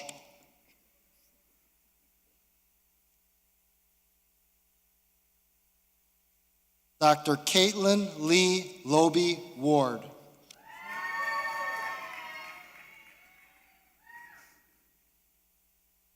Dr. Carolyn N. Winters.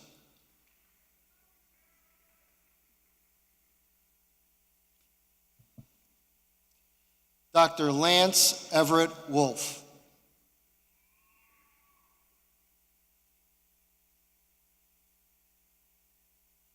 Dr. Jordan Allen Womack.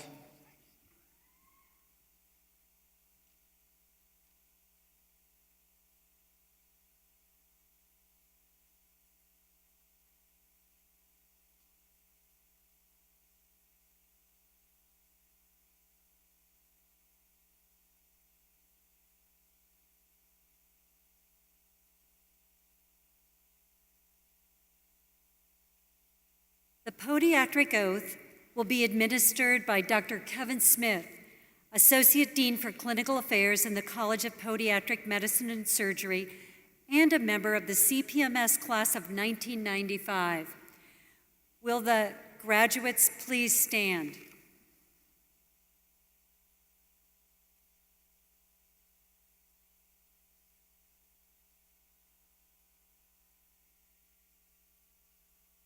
I would like to invite the podiatric physicians in the audience to please stand and reaffirm the oath with the graduates. Graduates, please recite the oath with me. Upon my honor, I declare that I will accept the moral and the legal responsibilities which become mine as a member of the podiatric medical profession. Those talents with which I may have been endowed will be devoted to aid those who may choose to entrust themselves to my judgment and care. I will abstain from all intentional harm and wrongdoing to my fellow citizens, especially from abusing the soul or the body of those who entrust themselves to my professional care. In all good faith, I will support my profession and do what I may to advance its best interests, even at the sacrifice of my personal advantages.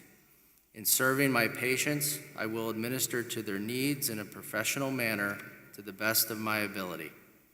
In all instances, I will do that which will reflect credit and honor on this, my chosen profession. Congratulations.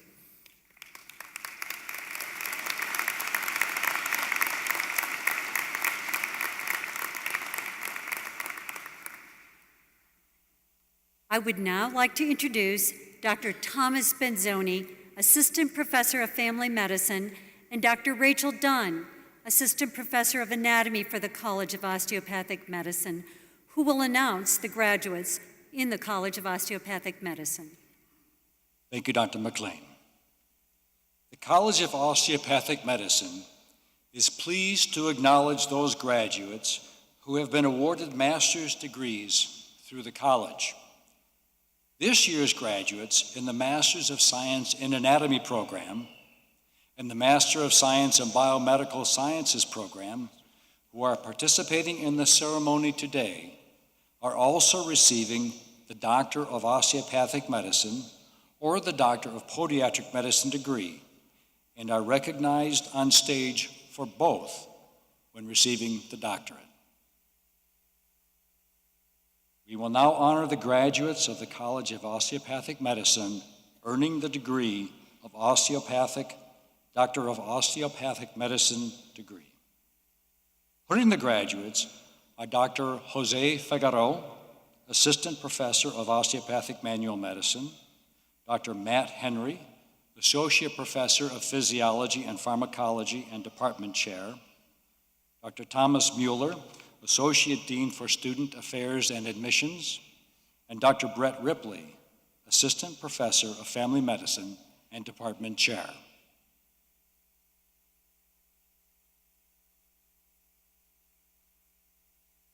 Dr. Oliver Glenn Anchetta, Dr. Nina Christine Appleby,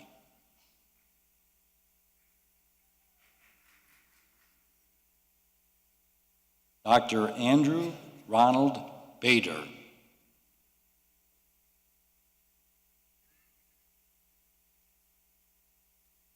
Dr. Amanda May Banis,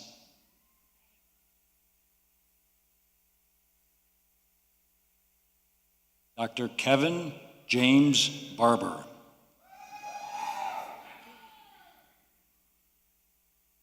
Dr. Blake Stephen Basher, hooded by Dr. Steve Basher,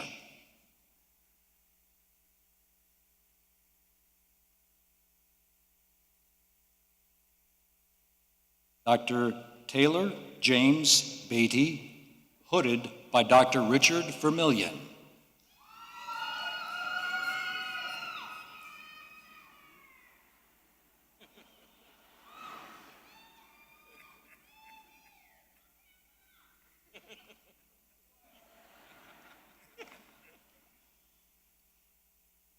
Dr. William John Benson,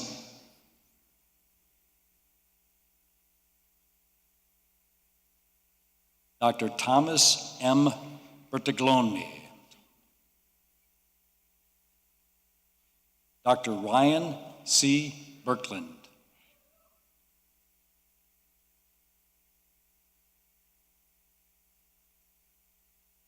Dr. Dustin P. Blackwell,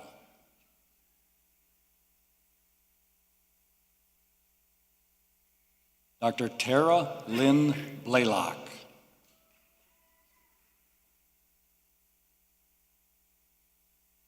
Dr. Colin Matthew Blattner, hooded by Dr. Larry Blattner,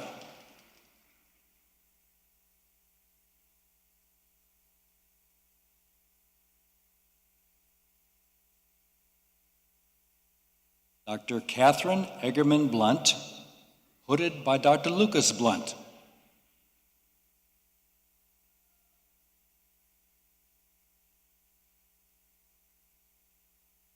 Dr. Christopher Bolander,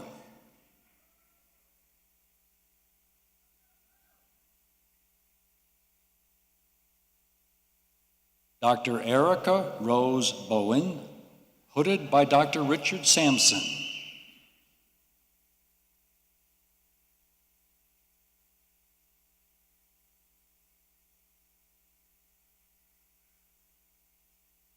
Dr. Joan Kirsty Muggalang Brooks,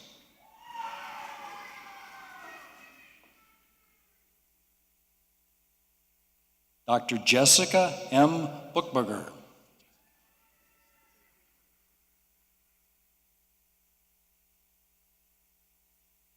Dr. Logan M. Byrne.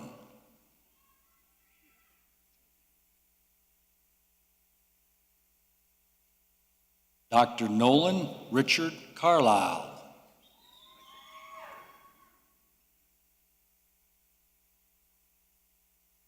Dr. Justin Donald Shawtree.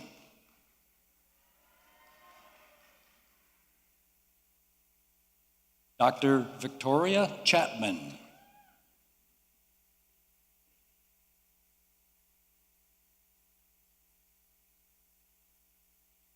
Dr. Lily Chi.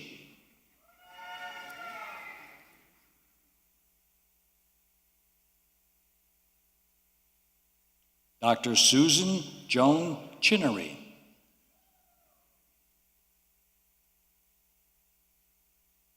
Dr. Jonathan Robert Klein.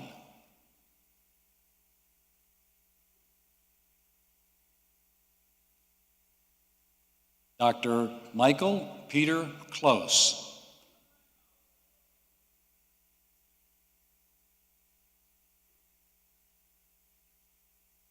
Dr. Nicole Sue Cook.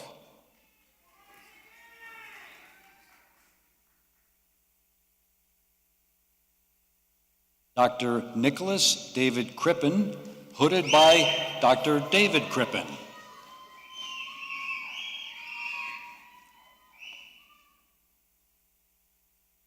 Dr. Robert James Cronk.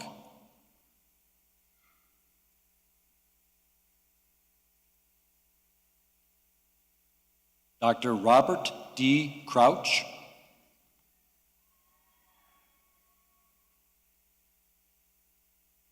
Dr. Brittany S. Dalton.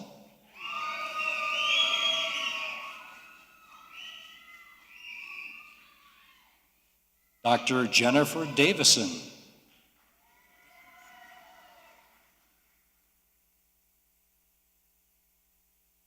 Dr. Jessica A. Dedecker.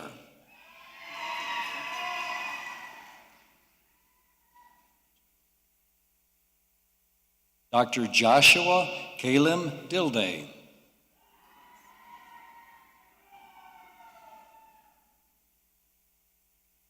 Dr. Zachary Michael Downs.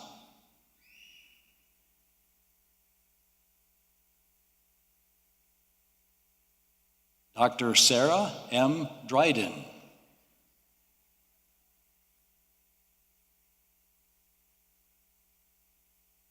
Dr. Linese Ann Dunbar.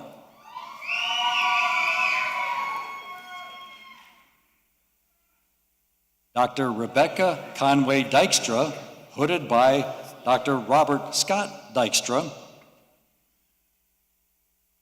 And Dr. Robert Scott Dykstra, hooded by Dr. Rebecca Conway Dykstra.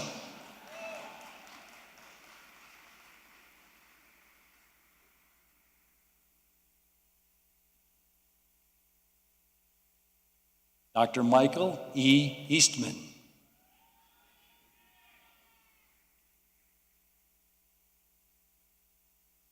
Dr. Aridin Vogel Ebel.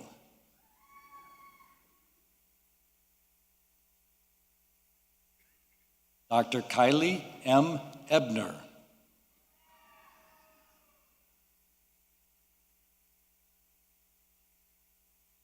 Dr. Christopher Ryan Edwards.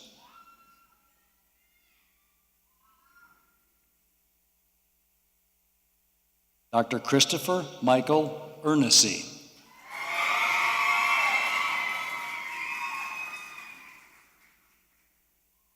Dr. Chad Robert Elder.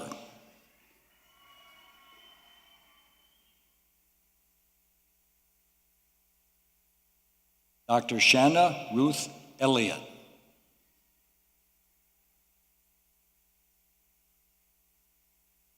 Dr. Ashley N. Eastrom.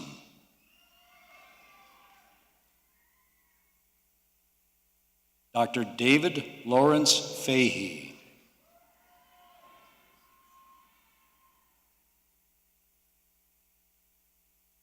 Dr. Brian Arthur Ferguson, Also receiving Master of Public Health degree, Master of Public Health graduate with distinction, Dr. Zersha Fisher.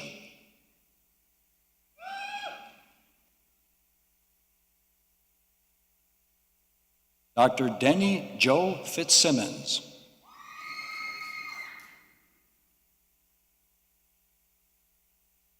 Dr. Jacob P. Flinkman.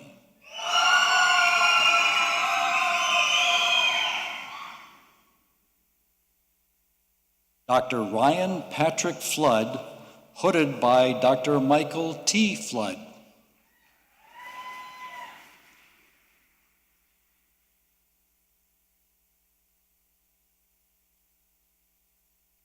Dr. Tyler James Foster.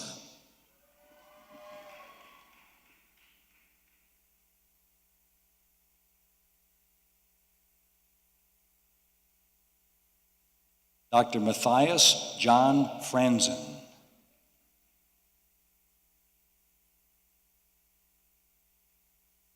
Dr. Catherine Ann Free, hooded by Dr. Thomas W. Free.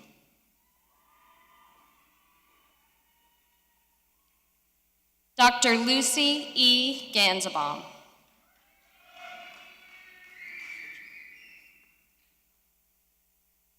Dr. David William Gantz.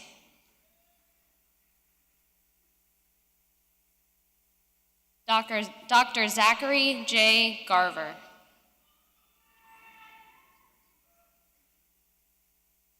Dr. Ryan T. Jessling.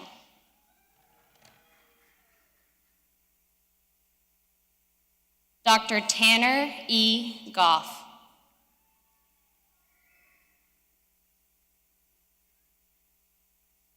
Dr. Chelsea E. Graham.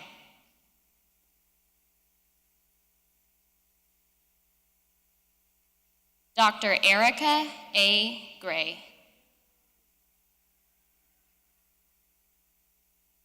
Dr. Megan Gross.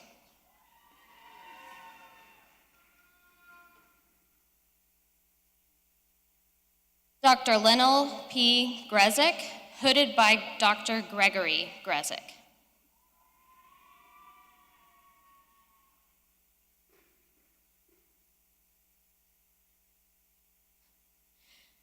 Dr. Kamer Hagayagi.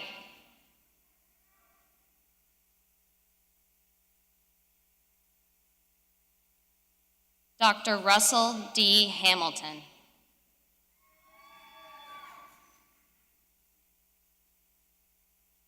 Dr. Kevin Thomas Hannigan.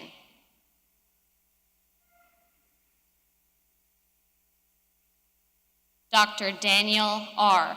Harrington.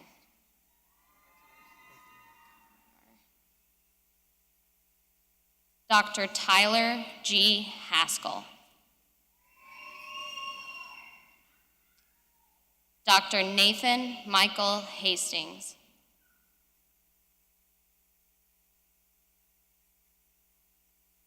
Dr. Jason R. Herman.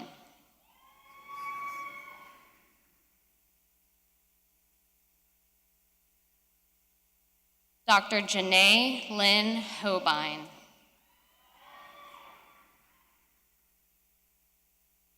Dr. Simon Andrew Holobeck. Dr. Michael D. Holyoke.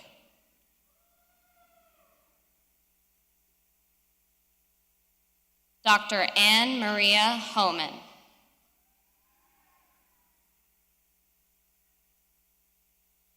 Dr. Melissa Ann Horan.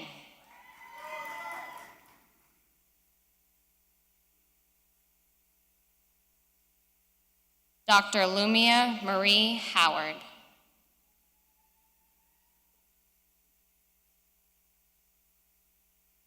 Dr. Amy M. Huber.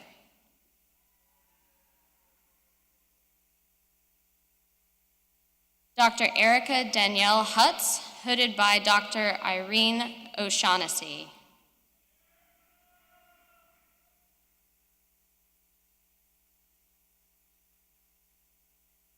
Dr. Yuko Iwanaga.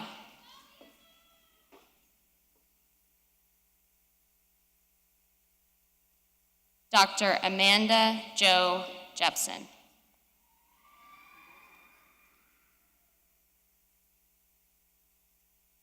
Dr. Bryant Lowell Johnson, hooded by Dr. Stephen L. Johnson.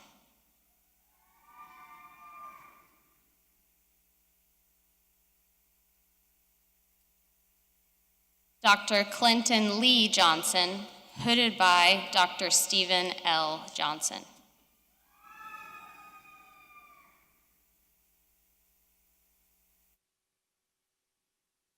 Dr. Craig B. Johnson.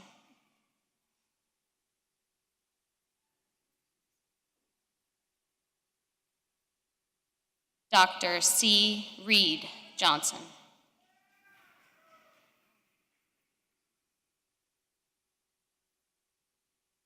Dr. Jacob Matthew Johnson.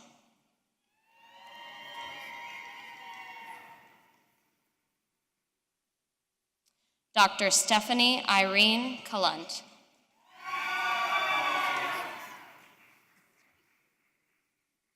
Dr. Cornelia Ruth Kellogg.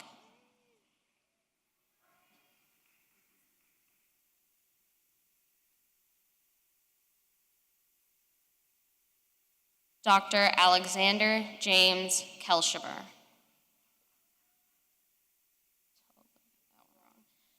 Dr. Robert Bishara Cowrie.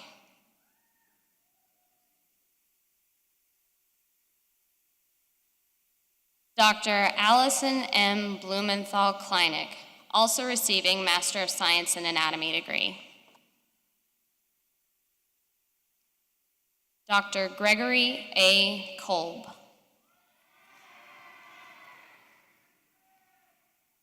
Dr. Aram Z. Koltukian.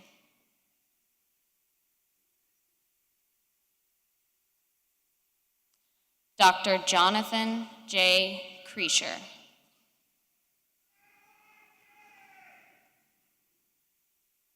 Dr. Brandon Michael Kukta.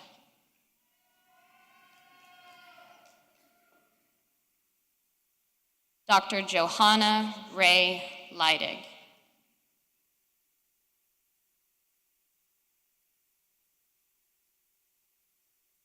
Dr. C. Tien Lam.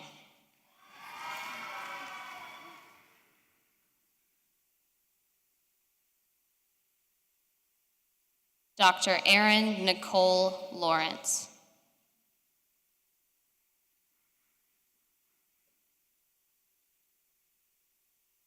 Dr. Megan Joanne Lair, hooded by Dr. Jerry Lair.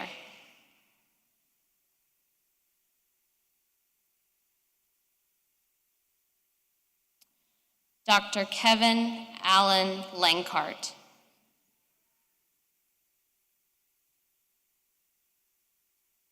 Dr. Melanie L. Leveille, hooded by Dr. Leonard Leveille.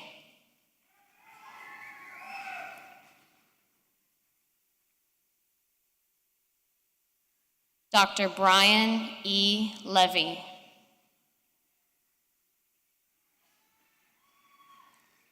Dr. Mackenzie Taylor Lewis.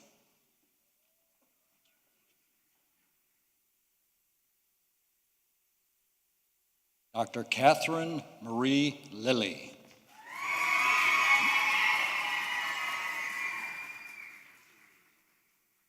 Dr. Alina Lipovsky.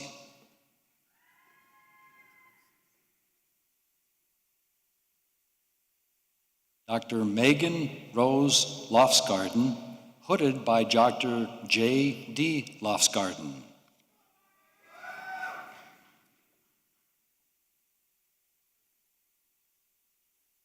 Dr. Jennifer Marie Lamour.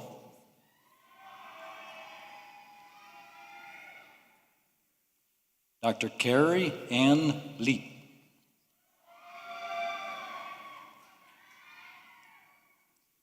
Dr. Tang Ngoc Luong.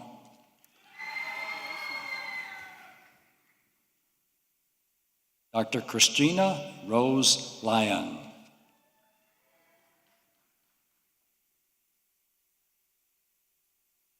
Dr. Derek James McLean.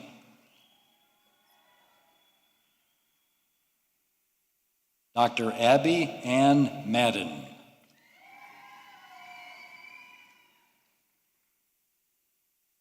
Dr. Andrew S. Mayers.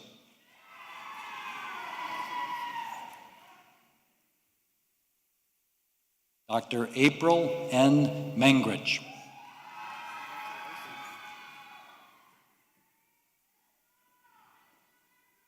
Dr. Robert J. Massip.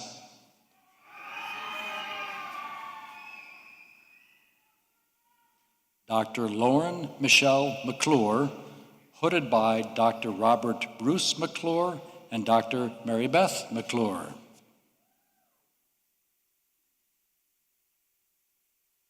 Dr. Logan Charles McCool.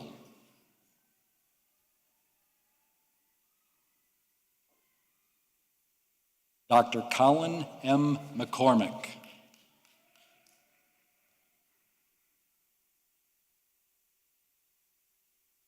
Dr. Caitlin M. McKenna.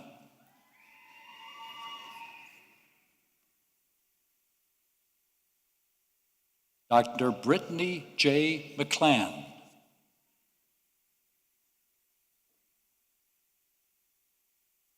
Dr. Elizabeth Grace Mellott.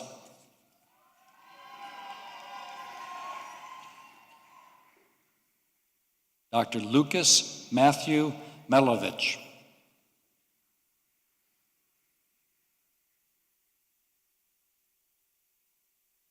Dr. Lindsay J. Miller.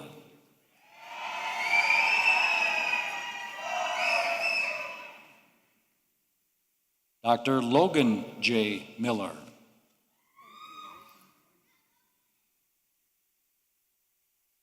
Dr. Justin David Morar.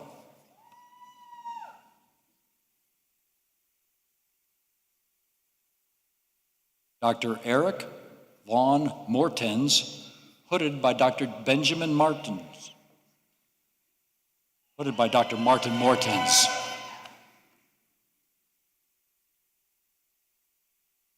Dr. Stephanie A. Mortens, hooded by Dr. Eric Vaughn Mortens.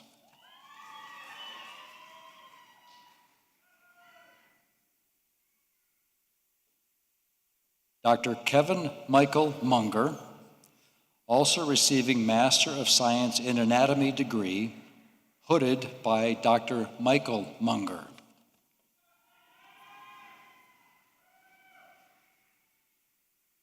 Dr. Ashley Simpson Nedved.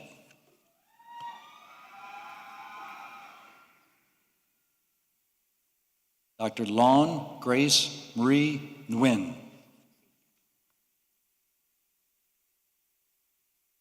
Dr. Nicholas M. Noble.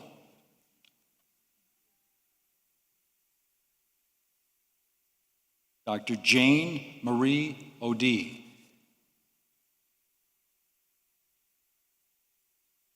Dr. Hannah C. Oliver.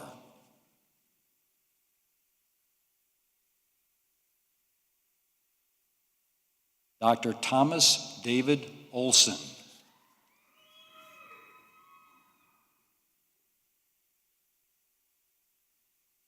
Dr. Rena J. Park.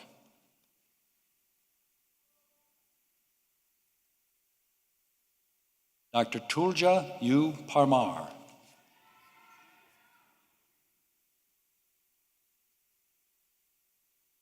Dr. Ryan Russell Petty.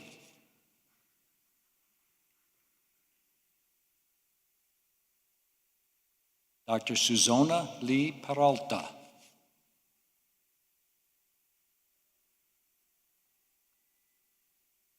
Dr. Christopher Michael Peters, hooded by Dr. Michael F. Peters.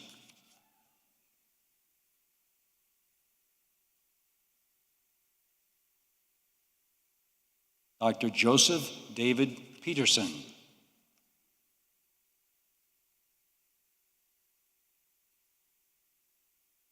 Dr. Brianna Brooke Peterson.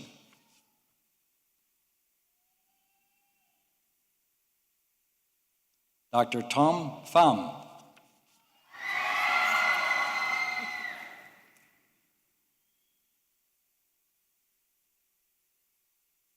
Dr. Tiffany R. Phillips.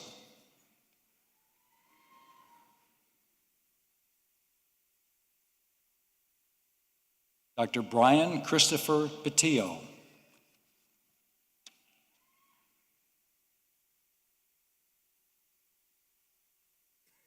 Dr. Ashley Ann Powell Sitzman.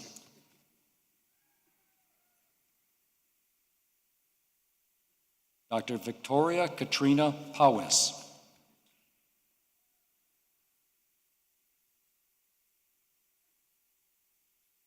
Dr. Timothy Mark Preston.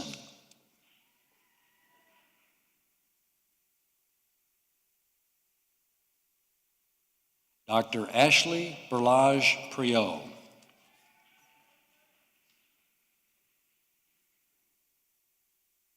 Dr. Nicholas M. Raskovich.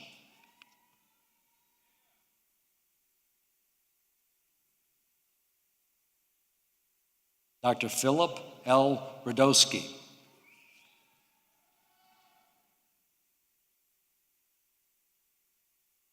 Dr. Jordan L. Reed.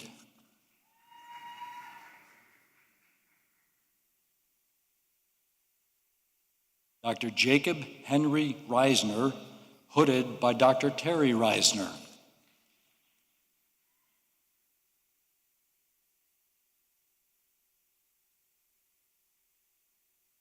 Dr. Lee Gerald Rexius, hooded by Dr. Benjamin Martin.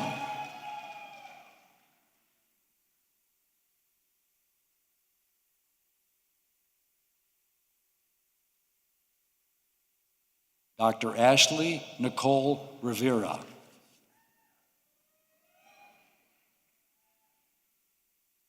Dr. Daniel Joseph Rogers.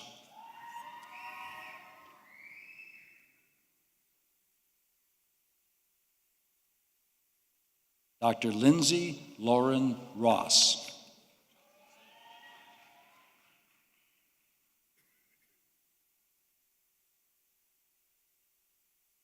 Dr. Matthew Seminit Rundy, hooded by Dr. Mark Rundy.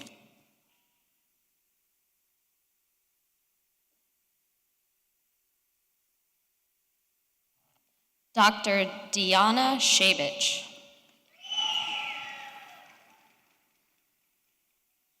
Dr. Matthew J. Sabanji. Dr. William J. Schmidt.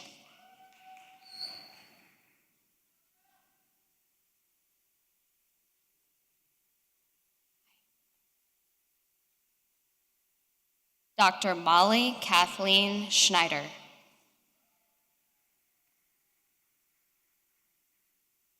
Dr. Julie Anna Schomer.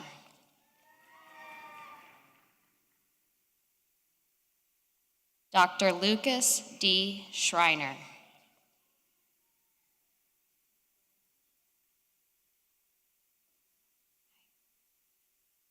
Dr. Catherine Malin Shupak.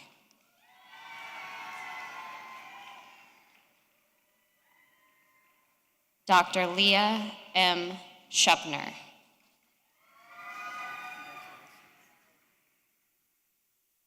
Dr. Clinton Paul Scruggs.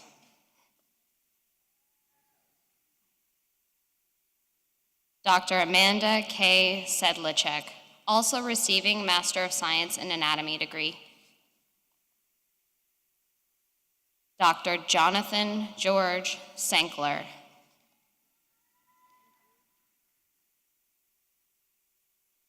Dr. Quinn C. Shepard, hooded by Dr. Edward Shepard.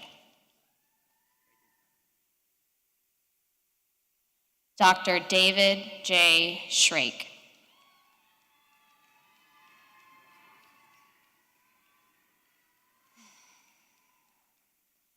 Dr. Erica Maternock Silbernagel,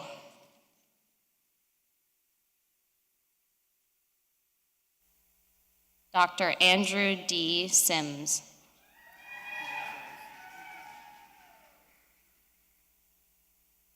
Dr. Joshua A. Skufka.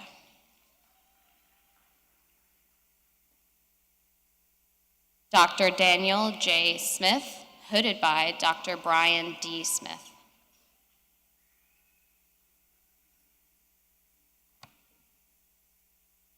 Dr. Lindsay Marie Smith.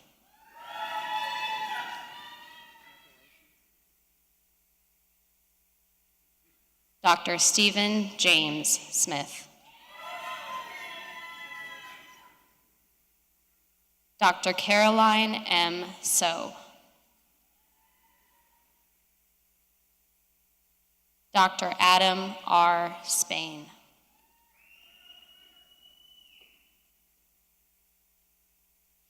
Dr. Christina Ann Squires Brown.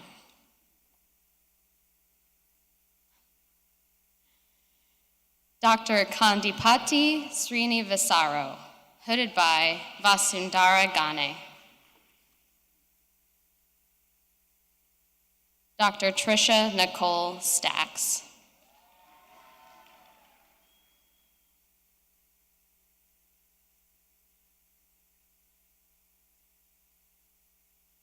Dr. Alexander T. Stone, also receiving a Master of Science in Anatomy degree.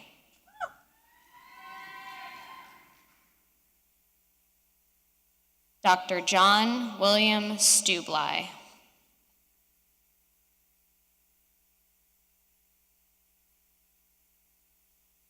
Dr. Jennifer E. Samanda.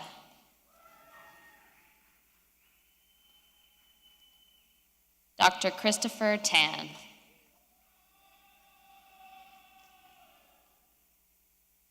Dr. Margot T. Tomka.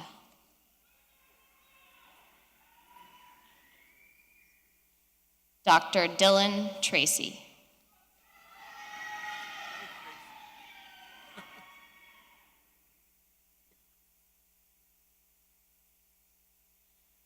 Dr. Sandy Sang.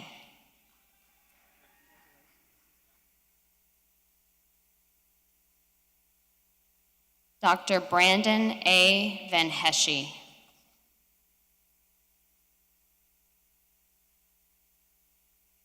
Dr. Logan Michael Walker.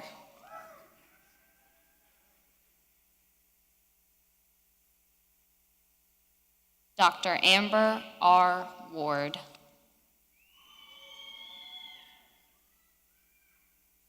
Dr. Kelly K. Wickstrom.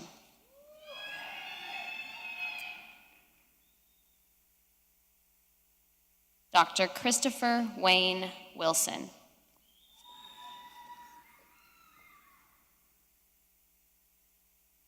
Dr. Tesha S. Winter.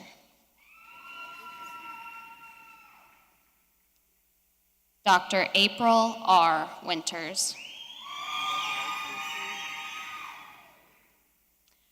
Dr. Jacob S. Wolf.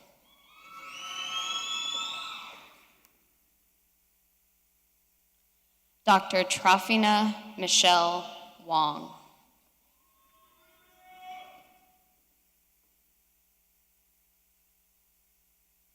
Dr. Erica L. Werpel, also receiving a Master of Science in Anatomy degree.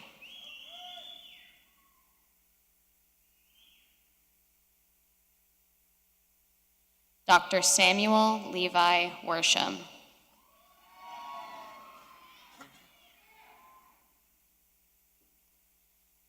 Dr. Matthew Joseph Yauk, hooded by Dr. Dave Yauk and Dr. Elaine Francis.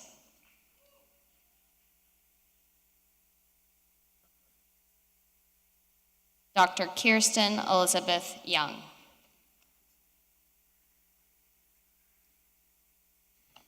Our final graduates in the class of 2015 for the College of Osteopathic Medicine are the Fellows in Osteopathic Manual Medicine.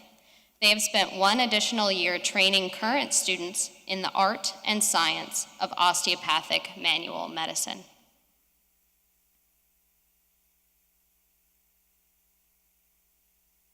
Dr. Elizabeth Lynn Abbas, graduate with distinction.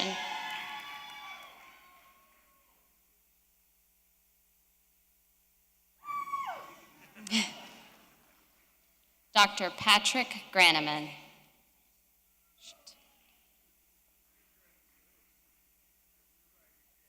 Dr. Jacob Cornell Halverson.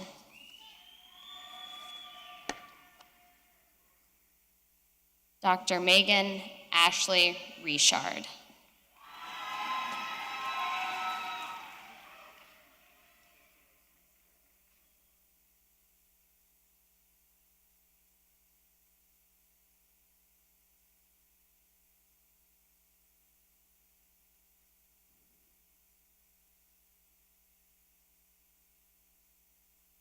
The osteopathic oath will be administered by Dr. David Plundo, Associate Dean for Medical Education and External Affairs, and a member of the class of 1985. Will the osteopathic graduates please stand?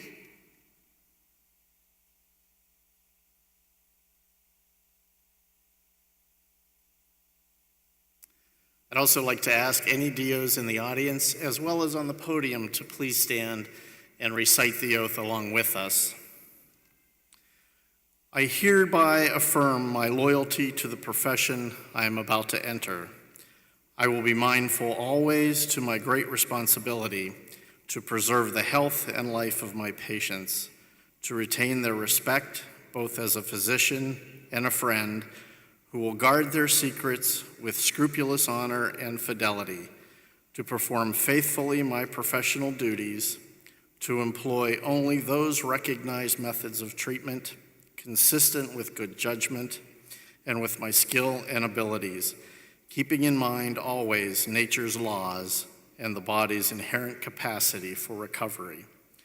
I will be ever vigilant in aiding the general welfare of the community, sustaining its laws and institutions, not engaging in those practices which in any way bring shame or discredit upon myself or my profession.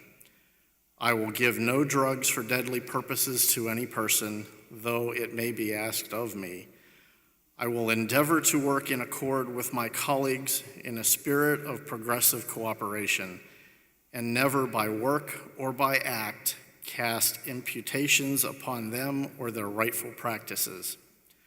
I will look with respect and esteem upon all those who have taught me my art. To my college, I will be loyal and always strive for its best interests and for the interests of those students who will come after me.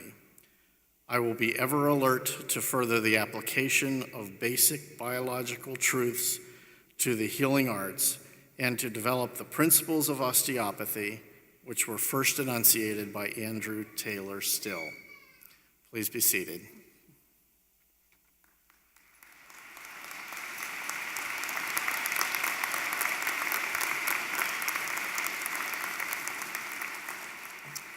It is now my pleasure to introduce the president of the Alumni Association for Des Moines University, Pam Harrison Chambers, who is a dual degree graduate of our university. Pam received a Bachelor of Science in Physician Assisted Studies in 1982 and a Master of Public Health in 2001.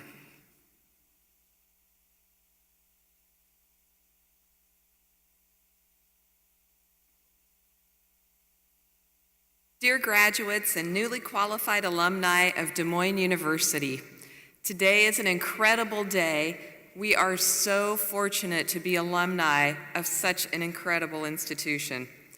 This ceremony is always impressive and special. Just as I had the privilege of walking across this stage in 1992 and again in 2001, today you experience that singular feeling of pride and accomplishment that comes with earning your professional degree. You now hold the key to changing not only your life, but as healthcare providers and professionals, to changing the world, one patient at a time or one community at a time. Take a lesson from our commencement speaker and dream, plan, act, and believe.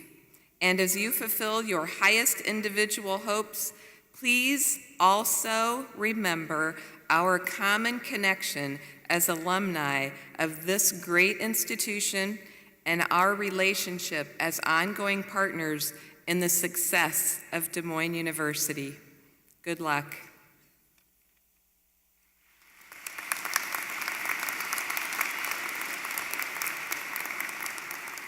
At this point in our celebration, it is befitting for the graduates to pay tribute to those who have contributed greatly to their success.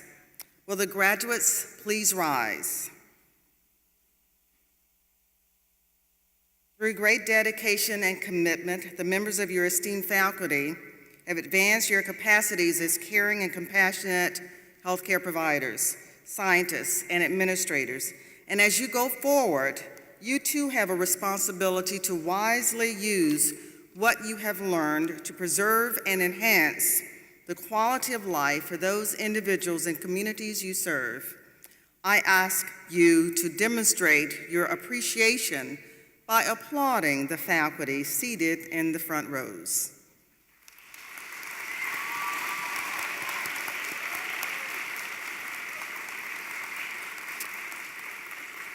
And now, graduates, to your parents, partners, loved ones, friends, and supporters, people who have cheered you throughout every step of this journey, I ask you to turn and face the audience. This is your opportunity to say thanks.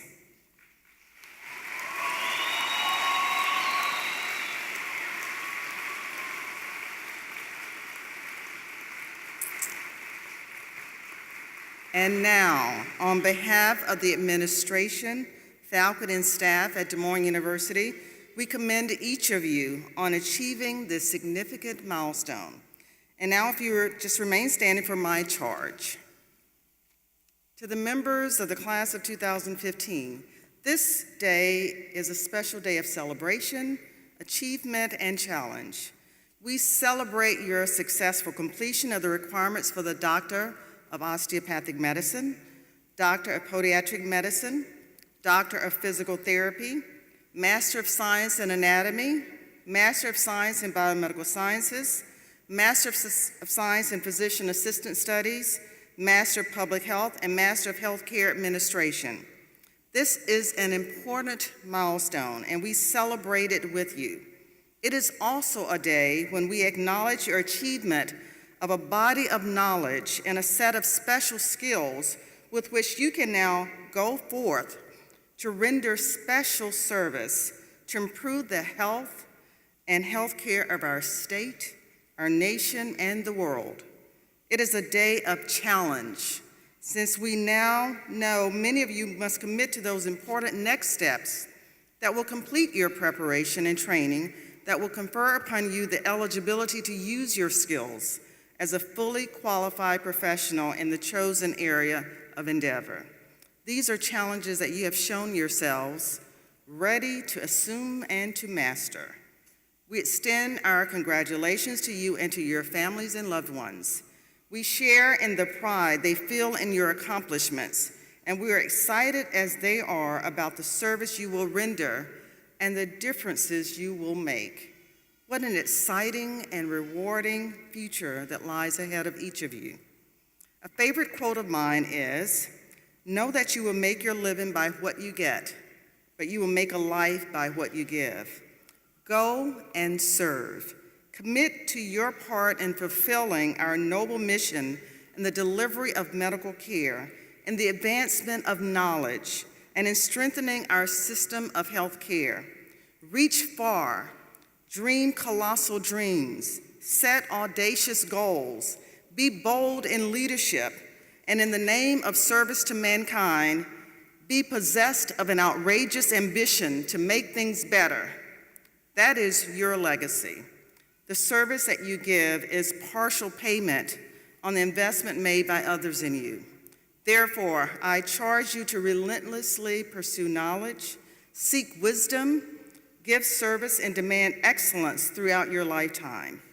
I charge you to fulfill the promise of being health professionals committed first to service for our nation's rural and underserved citizens with a dedication to prevention, wellness, and the delivery of compassionate, patient-centered care.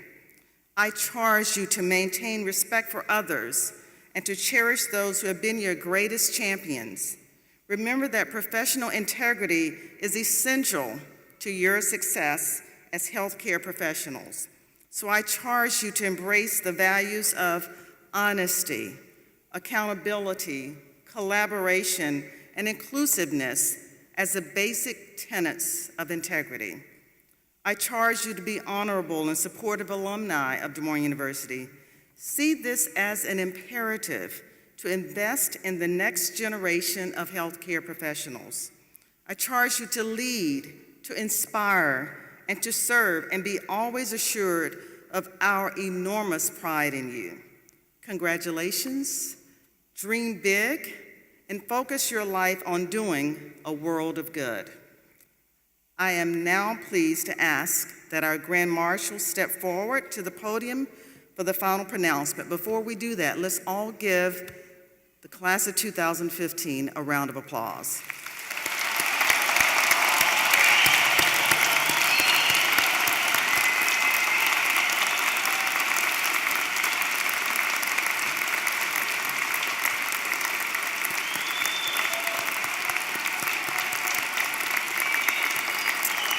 And now, Dr. Goldstein.